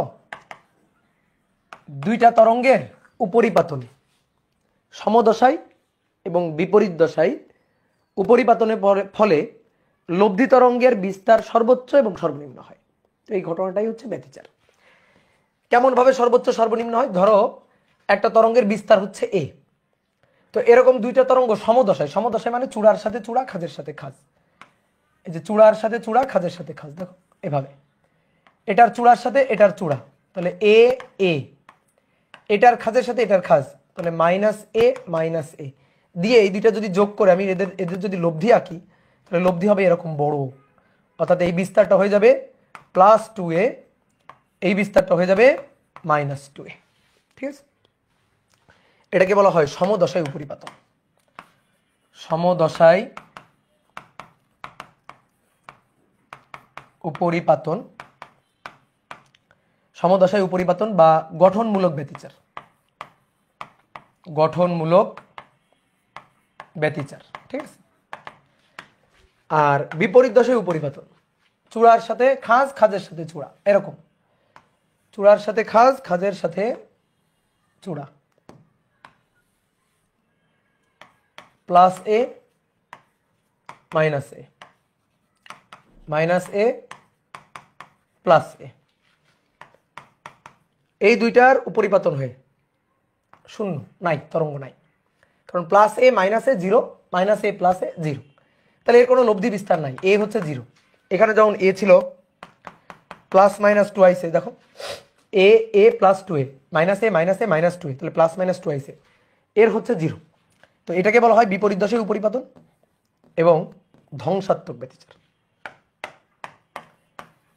বিপরীত দশায় উপরিপাতন বা ধ্বংসাত্মক ব্যতিচার, ধ্বংসাত্মক ব্যতিচার। কথা বুঝছো? যখন সমদশায় উপরিপাতিত হবে দুইটা আলোক তরঙ্গ, সেখানে লব্ধি তরঙ্গের বিস্তার বেশি। যদি দুইটা তরঙ্গের বিস্তার সেম থাকে এ এ সেম থাকে, সমদশায় মিলে বিস্তার হয়ে যাবে ডাবল। তাহলে সেখানে আমি অনেক বেশি আলো দেখতে পারবো। তাহলে পর্দার উপর সেই বিন্দুতে একটা আলোক ডোরা তৈরি হবে, আলোক ডোরা বা আলোর পট্টি তৈরি হবে। যদি দুইটা তরঙ্গ সেম বিস্তারের এ এবং এ সেম বিস্তারের দুইটা তরঙ্গ বিপরীত দশায় ধ্বংসাত্মক ব্যতিচারে মিলিত হয়, বিপরীত দশায় মিলিত হয়, তাহলে সেই ক্ষেত্রে লব্ধি তরঙ্গের বিস্তার হবে শূন্য, কোনো বিস্তার থাকবে না, কোনো ওয়েভ থাকবে না। তাহলে সেই ক্ষেত্রে কি হবে? সেই ক্ষেত্রে হবে জিরো। তাহলে সেই ক্ষেত্রে এ হবে জিরো, তাহলে সেখানে অন্ধকার হবে, কোনো বিস্তারিত নেই, তরঙ্গই তো নেই। তাহলে আলোক তরঙ্গ নেই, তরঙ্গের বিস্তার নেই, তীব্রতা নেই, তাহলে সেখানে হবে অন্ধকার ডোরা। তাহলে এইভাবে পর্দার উপর পর্যায়ক্রমে উজ্জ্বল ডোরা, অন্ধকার ডোরা তৈরি হবে যদি আমরা এরকম দুইটা তরঙ্গের উপরিপাতন ঘটাইতে পারি। তো এটা বিজ্ঞানী ইয়ং তার একটা পরীক্ষার মাধ্যমে করছিল। সে কি করছিল? দুইটা চির নিছিল, এই যে দুইটা চির, এই একটা চির S1, এই একটা চির S2, এখানে একটা উৎস আছে। এবার এই উৎস থেকে আলোক তরঙ্গ যাবে, আলোক তরঙ্গ গিয়ে উপরিপাতিত হবে।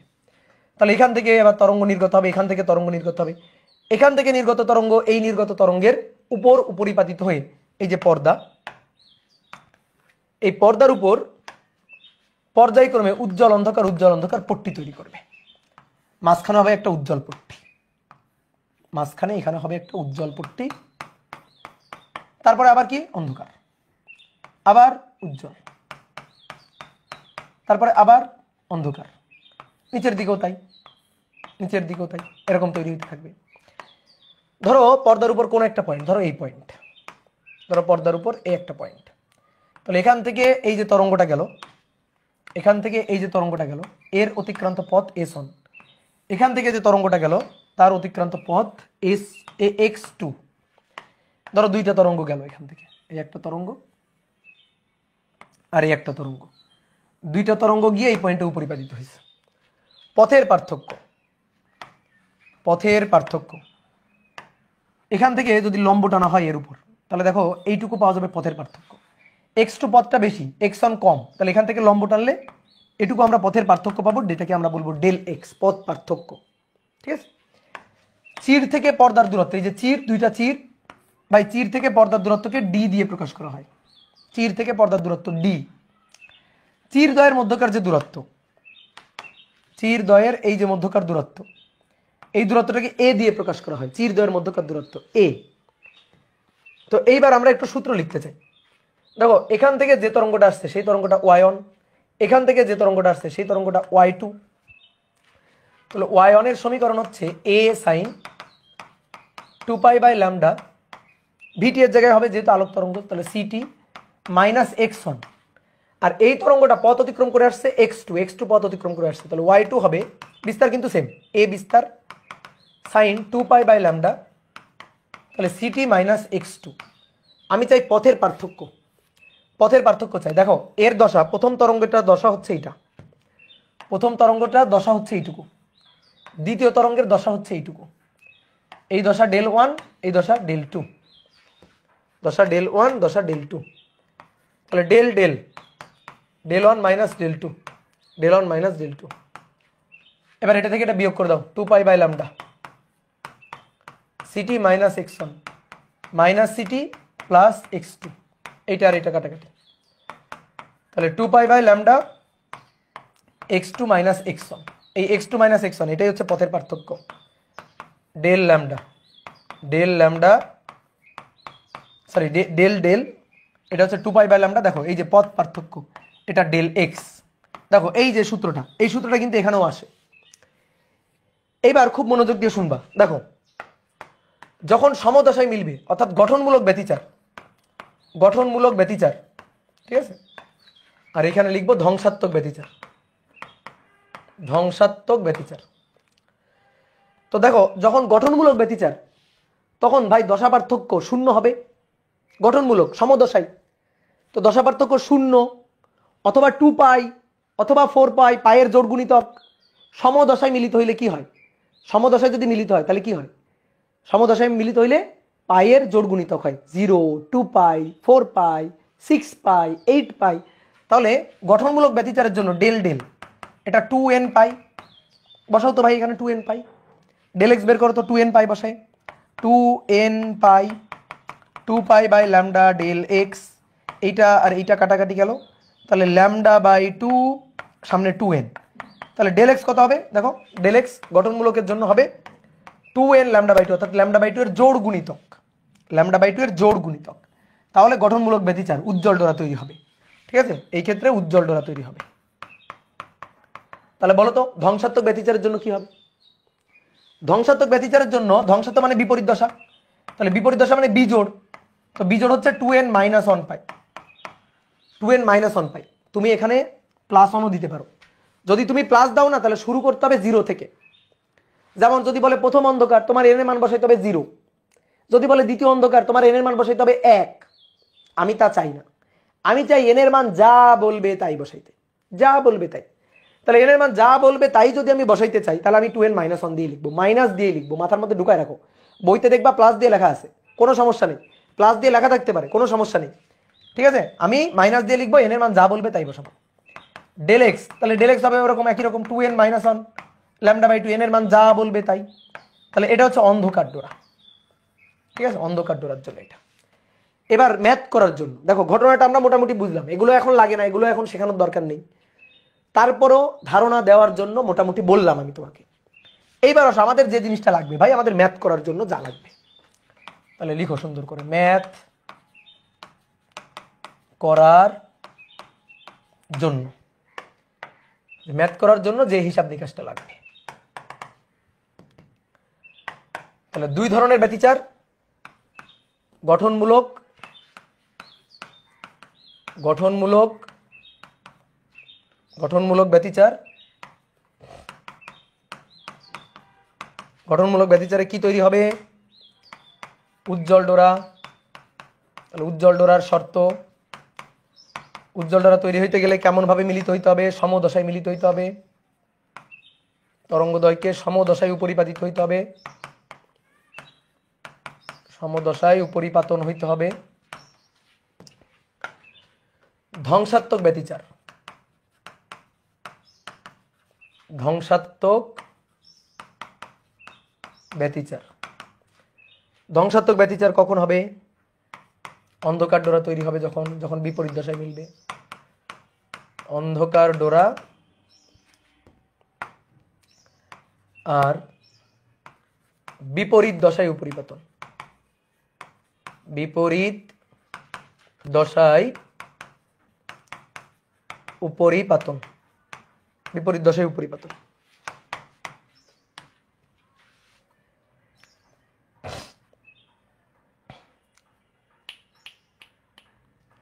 ঠিক আছে, এবার আসো এক এক করে শর্তগুলা লিখব।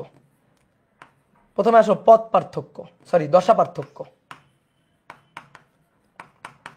এক নম্বর হচ্ছে দশা পার্থক্য, ডেল ডেল 2n পাই, দশা পার্থক্য ডেল ডেল 2n মাইনাস 1 পাই, n এর মান 0 থেকে শুরু, কেন্দ্রীয় উজ্জ্বল ডোরা, তাই না? উজ্জ্বল ডোরা কেন্দ্রে পাওয়া যায়, দেখো কেন্দ্রীয় উজ্জ্বল ডোরা, n এর মান 0, n এর মান 1, n এর মান 1 ডট ডট ডট, কিন্তু অন্ধকারের শুরু 1 থেকে, দেখো কেন্দ্রীয় উজ্জ্বল নেই, অন্ধকারের শুরু, এই যে অন্ধকার ডোরা, n এর মান 1, n এর মান 1, n এর মান 2, ঠিক আছে, n এর মান 2, অন্ধকার ডোরার শুরু 1 থেকে। ঠিক আছে, তাহলে আসো দেখো সমদশায় মিলবে, তাহলে পাই এর জোড় গুণিতক, তাহলে del del equal to 2n pi, 0 থেকে শুরু 1 0 1, 0 কখন? কেন্দ্রীয় উজ্জ্বল, 1 কখন? প্রথম উজ্জ্বল, 2 কখন? দ্বিতীয় উজ্জ্বল, ডট ডট ডট। এখানে n এর মান যখন 2n মাইনাস 1, n এর মান যা বলবে তাই, অন্ধকারের শুরু কত থেকে? 1 থেকে, অন্ধকারের শুরু 1 থেকে, তাহলে 1 2 3 ডট ডট ডট। কেউ যদি মনে করো যে ভাই আমি প্লাস দিয়ে লিখবো, লিখো, আমার আপত্তি নাই, তাহলে তার জন্য শুরু হচ্ছে, তার জন্য n এর শুরু হচ্ছে 0 থেকে, 1 কম, যা বলবে তার থেকে 1 কম, তাহলে 0 1 2 ডট ডট ডট, যা বলবে তার থেকে 1 কম, 0 থেকে শুরু হবে। ঠিক আছে, তাহলে এটা হচ্ছে দশা পার্থক্য। এবার 2 আসো সেম পথ পার্থক্য ভাই ডেল এক্স ইকুয়াল টু হবে 2n λ/2 সেম জিনিস ডেল এক্স ইকুয়াল টু হবে 2n - 1 λ/2 অথবা 2n + 1 λ/2 ওই যে সেম জিনিস ঠিক আছে মোট কথা হচ্ছে বিজোড় তা আমরা মাইনাসটাই মাথায় রাখবো বেশি বুঝছো মাইনাসটাই বেশি মাথায় রাখবো আমরা তাহলে এটা গেল পথের পার্থক্য এবার আসো 3 লব্ধি বিস্তার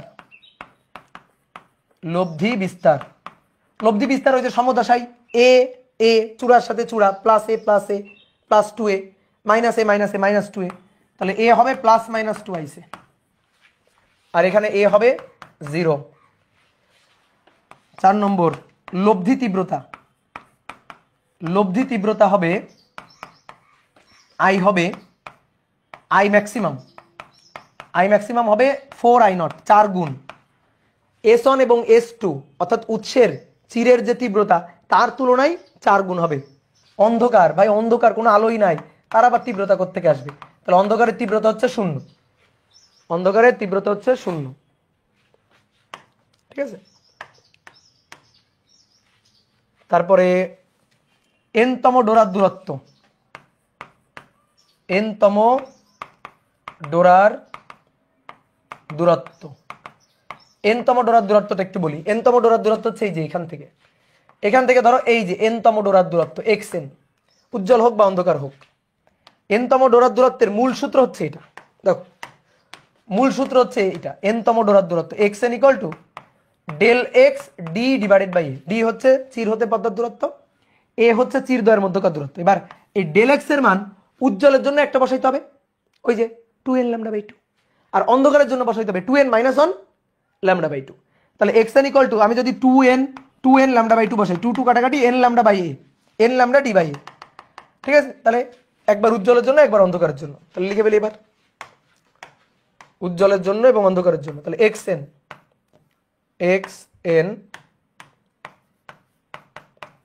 n λ/d/a আর এখানে xn 2n - 1 λ/d/2a 2n - 1 λ/d/2a বুঝলা n-তম ডোরার দূরত্ব তাহলে এই হচ্ছে আমাদের ম্যাথ করার জন্য উজ্জ্বল ডোরার জন্য অন্ধকার ডোরার জন্য শর্ত সুন্দর করে শর্তগুলা মাথায় রাখতে হবে ওকে এইবার আসো এটা ডোরার প্রস্থ না এটা হচ্ছে n-তম ডোরার দূরত্ব এবার আসো ডোরার প্রস্থ এবার আসো এই ডোরার ব্যাপার স্যাপার মাঝখানে আর কি বিভিন্ন জায়গায় বিভিন্ন বই গাইড টেস্ট পেপারে বিভিন্ন জায়গায় ভুলভাল লেখা আছে আমি যা লিখে দিচ্ছি এটাই সুন্দর করে মাথার মধ্যে ঢুকাবা তুমি এই খাতার সাথে মিলাবা যদি খাতার সাথে মিলে যায় তাহলে ওখানে ঠিক লেখা আছে বইয়ে ঠিক লেখা আছে আর যদি না মিলে তাহলে বইয়ে গাইডে টেস্ট পেপারে কোশ্চেন ব্যাংকে সব জায়গায় ভুল লেখা আছে বুঝা গেল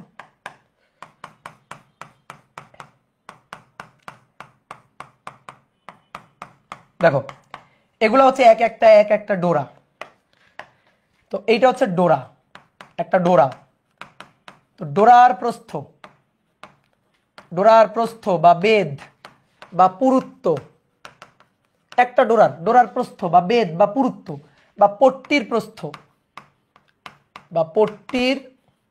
প্রস্থ বা বেদ বা পুরুত্ব দ্যাট ইজ জেড এটা হচ্ছে জেড ঠিক আছে তারপরে এই যে এখান থেকে এই পর্যন্ত এটা হচ্ছে ডোরা ব্যবধান এখান থেকে এই পর্যন্ত এটা হচ্ছে ডোরা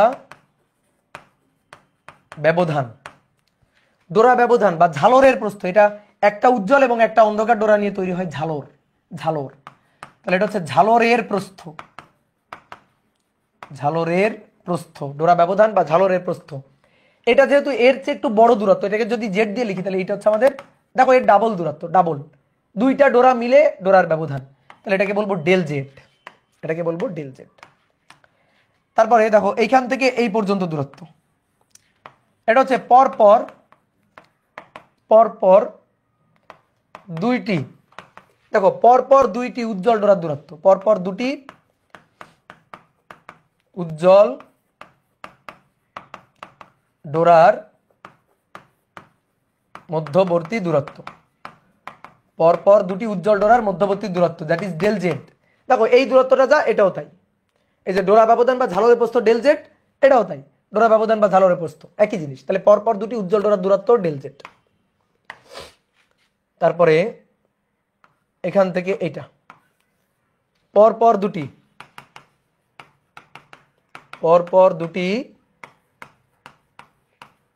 অন্ধকার ডোরার মধ্যবর্তী দূরত্ব, পরপর দুটি অন্ধকার ডোরার মধ্যবর্তী দূরত্ব, এটাও কিন্তু ডেল জেড, ঠিক আছে। তারপরে যদি বলে পরপর একটি উজ্জ্বল ও একটি অন্ধকার ডোরার দূরত্ব, এই যেটা একটি উজ্জ্বল একটি অন্ধকার ডোরার মধ্যবর্তী দূরত্ব, পরপর একটি উজ্জ্বল ও একটি অন্ধকার ডোরার মধ্যবর্তী দূরত্ব, এই যে এটা হচ্ছে জেড, ঠিক আছে। এখন এবার শোন, ডেল জেড হচ্ছে বড় দূরত্ব ল্যামডা ডি বাই এ, আর জেড হচ্ছে ছোট দূরত্ব ল্যামডা ডি বাই 2a। এবার কোনো কনফিউশন রাখা যাবে না। আমি যদি বলি ডোরার প্রস্থ ল্যামডা ডি বাই 2a, ডোরা ব্যবধান ল্যামডা ডি বাই এ, পরপর দুইটি উজ্জ্বল ডোরার দূরত্ব, পরপর দুটি উজ্জ্বল ডোরার দূরত্ব ল্যামডা ডি বাই এ, পরপর দুটি অন্ধকার ডোরার দূরত্ব del Z lambda D by A, পরপর একটি উজ্জ্বল একটি অন্ধকার ডোরার দূরত্ব Z lambda D by 2a। তাহলে এইগুলো বুঝে নিতে হবে, বুঝতে পারছো? এইবার একটা জিনিস শোনো, অনেক সময় বলা থাকে পরপর দুইটি ডোরার দূরত্ব, এটা বলা থাকে অনেক সময় পরপর দুইটি ডোরা, কি ডোরা বলা নাই, বলা আছে পরপর দুইটি ডোরা, বুঝে নিতে হবে। যদি শুধু ডোরার কথা থাকে ধরে নিতে হবে উজ্জ্বল ডোরা, শুধু ডোরার কথা, শুধু অপবর্তন বিন্দু বা ব্যতিচার বিন্দু এরকম শুধু যদি উল্লেখ থাকে, কোনো মানে নির্দিষ্ট করে বলা নাই অন্ধকার নাকি উজ্জ্বল, আলোক বিন্দু নাকি অন্ধকার বিন্দু বলা নাই, তাহলে তুমি ধরে নিবা উজ্জ্বল ডোরা। তাহলে শুধু ডোরার কথা বলা থাকলে, শুধু ডোরা বলা থাকলে উজ্জ্বল ডোরা ধরে হিসাব করতে হবে, উজ্জ্বল ডোরা ধরে হিসাব করতে হবে, উজ্জ্বল ডোরা ধরে হিসাব করতে হবে, বুঝা গেছে? তাহলে ম্যাথ করার জন্য এই জিনিসটা লাগবে। এবার আসো আরেকটা জিনিস, তীব্রতা।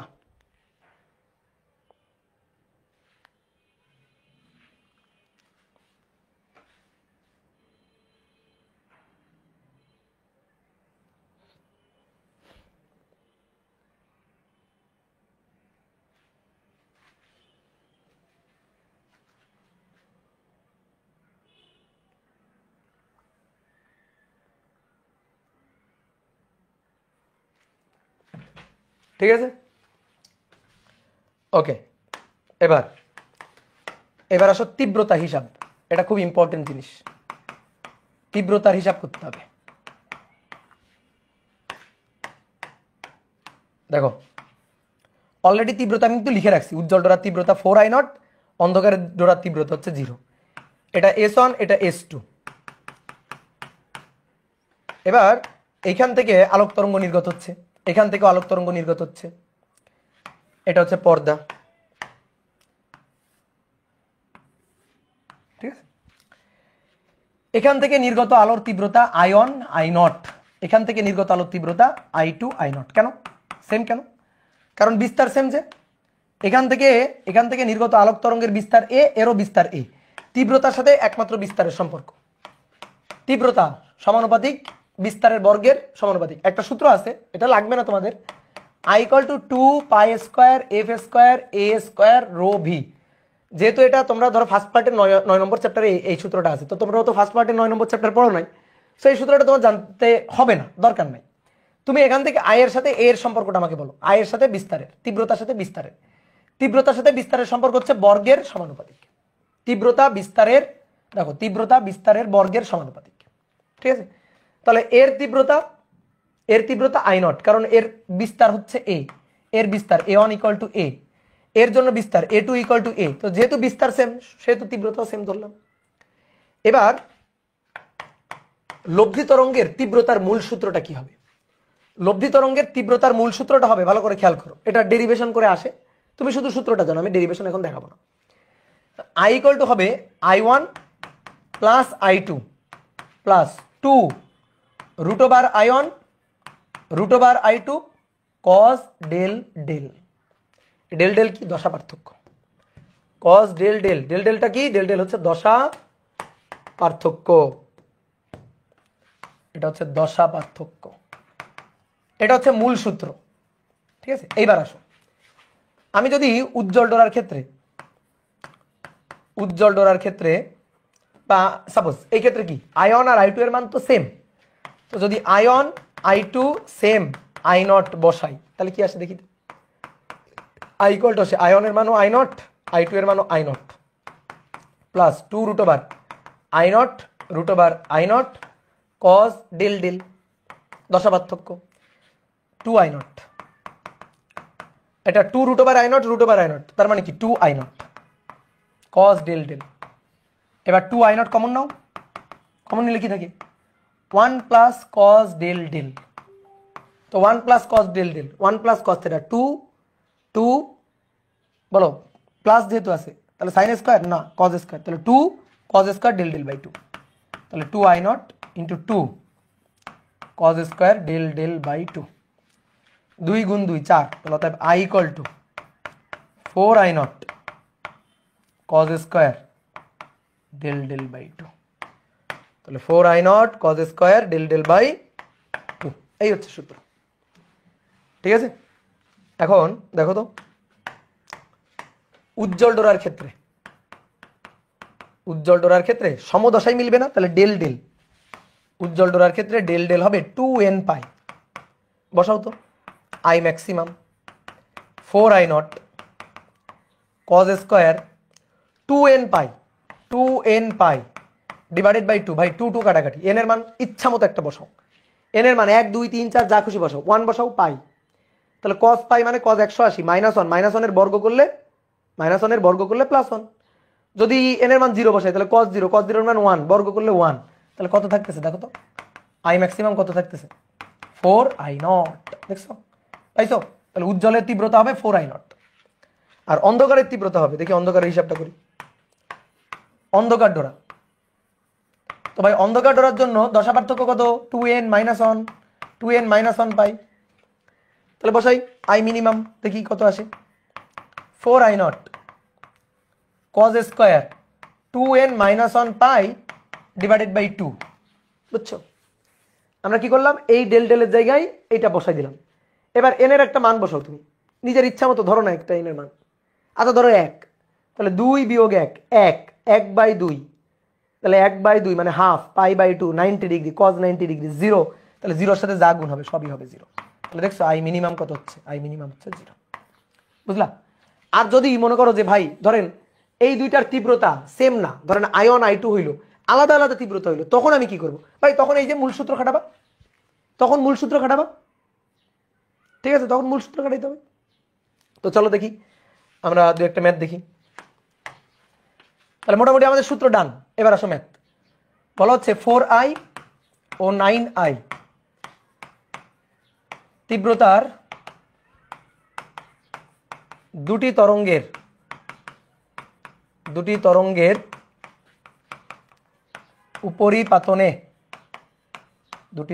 উপরিপাতনে সর্বোচ্চ ও সর্বনিম্ন তীব্রতার অনুপাত কত?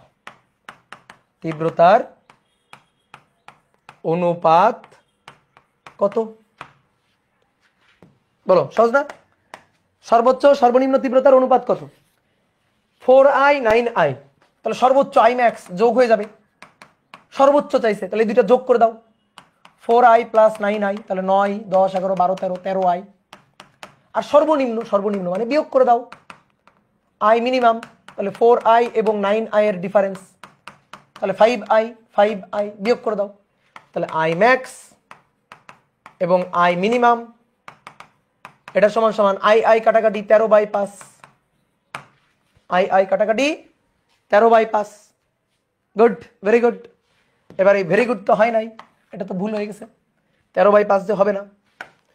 এই তীব্রতা সরাসরি যোগ করা যায়? আই ম্যাক্সের সূত্র এটা যোগ করা কবে শিখাইছি? আই মিনিমামের সূত্র এটা বিয়োগ করা কবে শিখাইলাম? বলো। তোমরা যে বললা 13/5, দেখো তো তীব্রতা বের করার মূল সূত্র এটা না? এখানে এই যে I equal to I one plus I two, I one plus I two, এইটুকু ছিল, আরো এইটুকু ছিল না?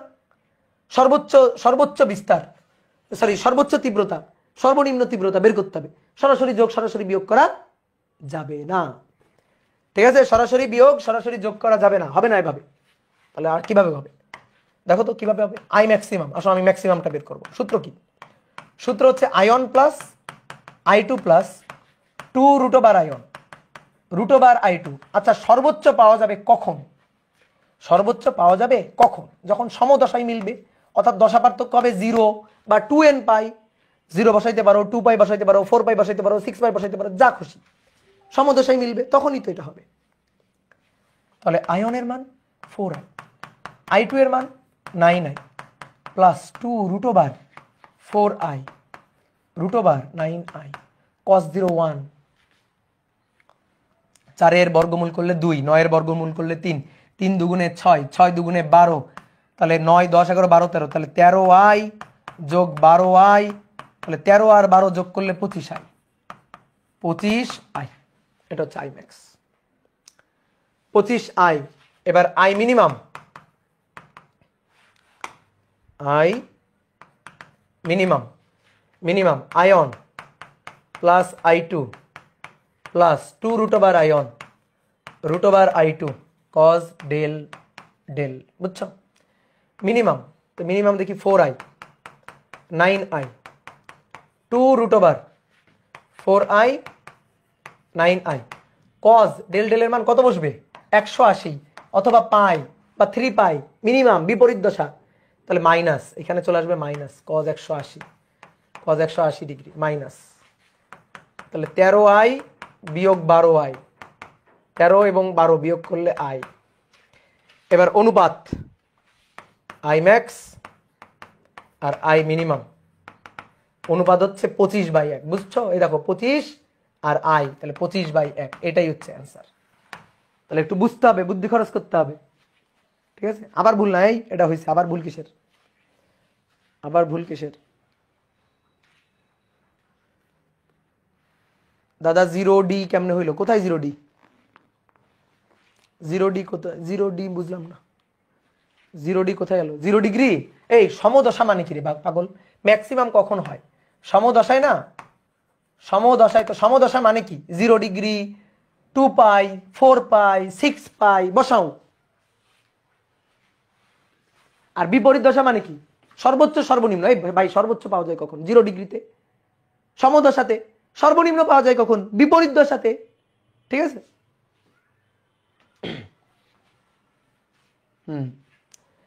এবার আসো দেখো, এটা একটা শর্টকাট আছে, এটা হচ্ছে নিয়ম মাফিক করা। এবার আসো শর্টকাট, একটা শর্টকাট আছে।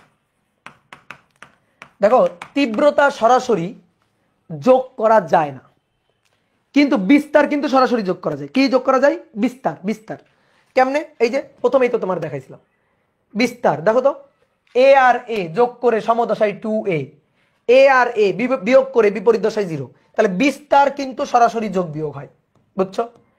কিন্তু তীব্রতা সরাসরি যোগ বিয়োগ হচ্ছে না।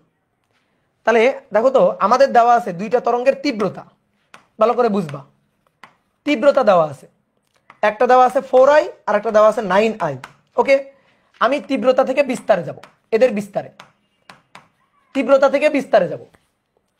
তীব্রতা বিস্তারের বর্গের সমানুপাতিক, তাহলে বিস্তার তীব্রতার বর্গমূলের সমানুপাতিক হবে।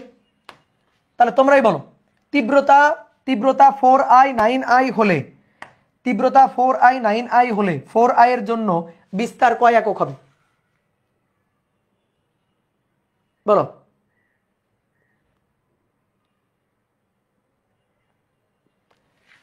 তীব্রতা 4i, তাহলে বিস্তার রুট, তাহলে কয় একক? 2 একক হবে। এর রুট তাহলে কয় একক? 3 একক হবে। বুঝতে পেরেছো? হ্যাঁ, 2 আর 3 একক। এবার বিস্তার পেয়ে গেছি, বিস্তার সরাসরি যোগ বিয়োগ হবে, সর্বোচ্চ যোগ সর্বনিম্ন বিয়োগ। তাহলে এবার আসো, সর্বোচ্চ বিস্তার আর এদিকে ধরো নিব সর্বনিম্ন বিস্তার। তাহলে এবার লব্ধি বিস্তার, লব্ধি বিস্তার, তাহলে 2 একক 3 একক লব্ধি বিস্তার সর্বোচ্চ, সর্বোচ্চ বিস্তার এ ম্যাক্সিমাম কত হবে? এ ম্যাক্সিমাম 2 আর 3 যোগ করে 5 একক, সর্বনিম্ন এ মিনিমাম, এ মিনিমাম 2 আর 3 বিয়োগ করে 1 একক। বোঝা গেছে? তাহলে এটা লব্ধি বিস্তার। এবার বিস্তার পেয়ে গেছি, বিস্তার পেয়ে গেছি, তীব্রতা, তীব্রতা বিস্তারের বর্গের সমানুপাতিক। তাহলে এবার এখান থেকে লব্ধি তীব্রতা, লব্ধি তীব্রতা, তাহলে লব্ধি সর্বোচ্চ তীব্রতায় আসো। সর্বোচ্চ তীব্রতা 5 এর বর্গ, 5 এর বর্গ 25 একক, 1 এর বর্গ 1 একক, 1 এর বর্গ 1 একক, তাহলে 25:1 অ্যান্সার। এটা হচ্ছে শর্টকাট। তাহলে আরেকবার বলি, তীব্রতা থেকে বিস্তারে যাব বর্গমূল। এবার বিস্তার সরাসরি যোগ সরাসরি বিয়োগ, তীব্রতা সরাসরি যোগ সরাসরি বিয়োগ হবে না। বলো একবার আমার সাথে, তীব্রতা সরাসরি যোগ সরাসরি বিয়োগ হবে না। তাহলে বিস্তার সরাসরি যোগ সরাসরি বিয়োগ। এবার বিস্তার যোগ করে কত পাইলাম? 5 একক, বিয়োগ করে কত পাইলাম? 1 একক, তাহলে 5 এর বর্গ 25, 1 এর বর্গ 1, শেষ, শর্টকাট। তাহলে এবার 2 নম্বর, 2 নম্বর বলা হচ্ছে, বলা হচ্ছে আয়ন ও I2 তীব্রতার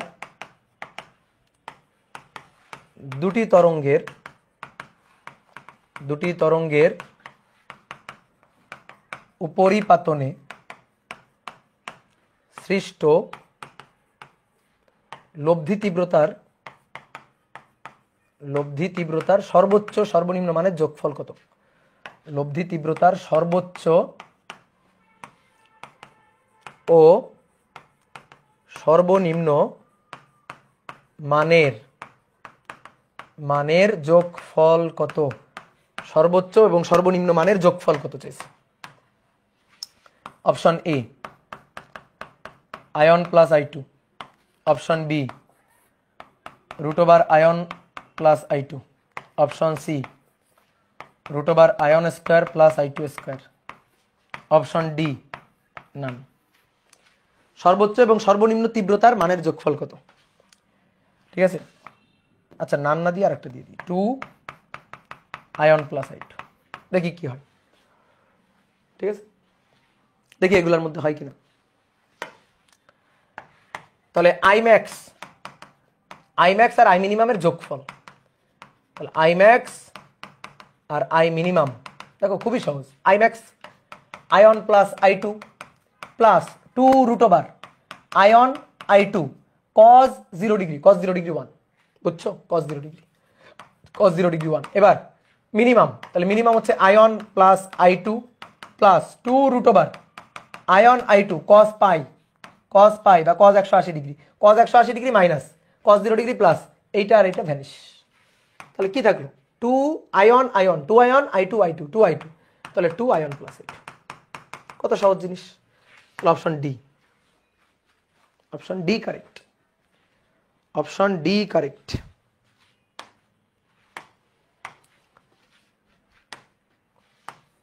এবার আসো 3 নম্বর, বলা হচ্ছে 4i ও 25i তীব্রতার দুটি তরঙ্গ π/2 ও π দশায়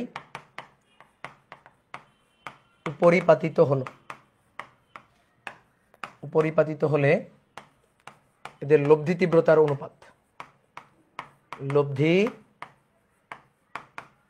তীব্রতার অনুপাত। তাহলে প্রথমে π/2 আর পরে পাই, বলো পারা যাবে?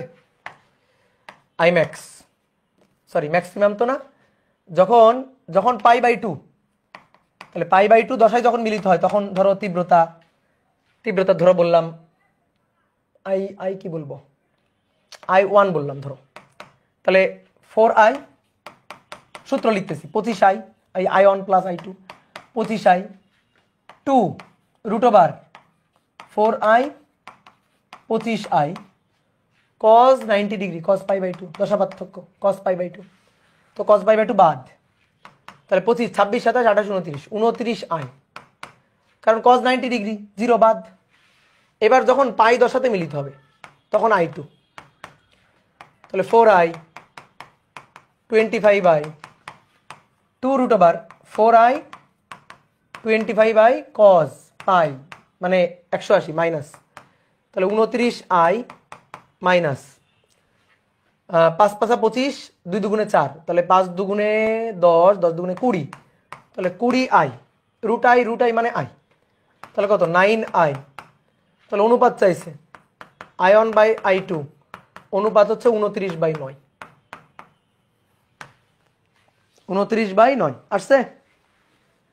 29/69 কোত্থেকে আসলো এই পাগল, 29/9। গুড, ওকে, তাহলে আজকে এই পর্যন্ত থাকুক, যেহেতু আর একটা ক্লাস আছে। নেক্সট দিন আমরা ব্যতিচার, অপবর্তন, সমাবর্তন এগুলার একসাথে প্রবলেম সলভ করবো একসাথে, ঠিক আছে ভাইয়া? শর্টকাট দিয়ে করা যাবে না, শর্টকাট দিয়ে এটা তো তুমি বের করতে পারবে না শর্টকাট দিয়ে, কারণ ওটা 90 ডিগ্রিতে আছে না। সবসময় মূল সূত্র দিয়ে করার ট্রাই করবা। শর্টকাট তো কখন খাটবে? ম্যাক্সিমামের জন্য, মিনিমামের জন্য শর্টকাট খাটলো, কারণ ম্যাক্সিমামে যোগ হয়ে যাবে, সরাসরি যোগ হয়ে যাবে বিস্তার, মিনিমামে সরাসরি বিয়োগ হয়ে যাবে, কিন্তু অন্যদিকে তো হবে না, ঠিক আছে? ওকে, তাহলে টাটা টাটা। ক্লাস স্লাইড তাড়াতাড়ি দিয়ে দিও, নেই তো এখন দিয়ে দিও।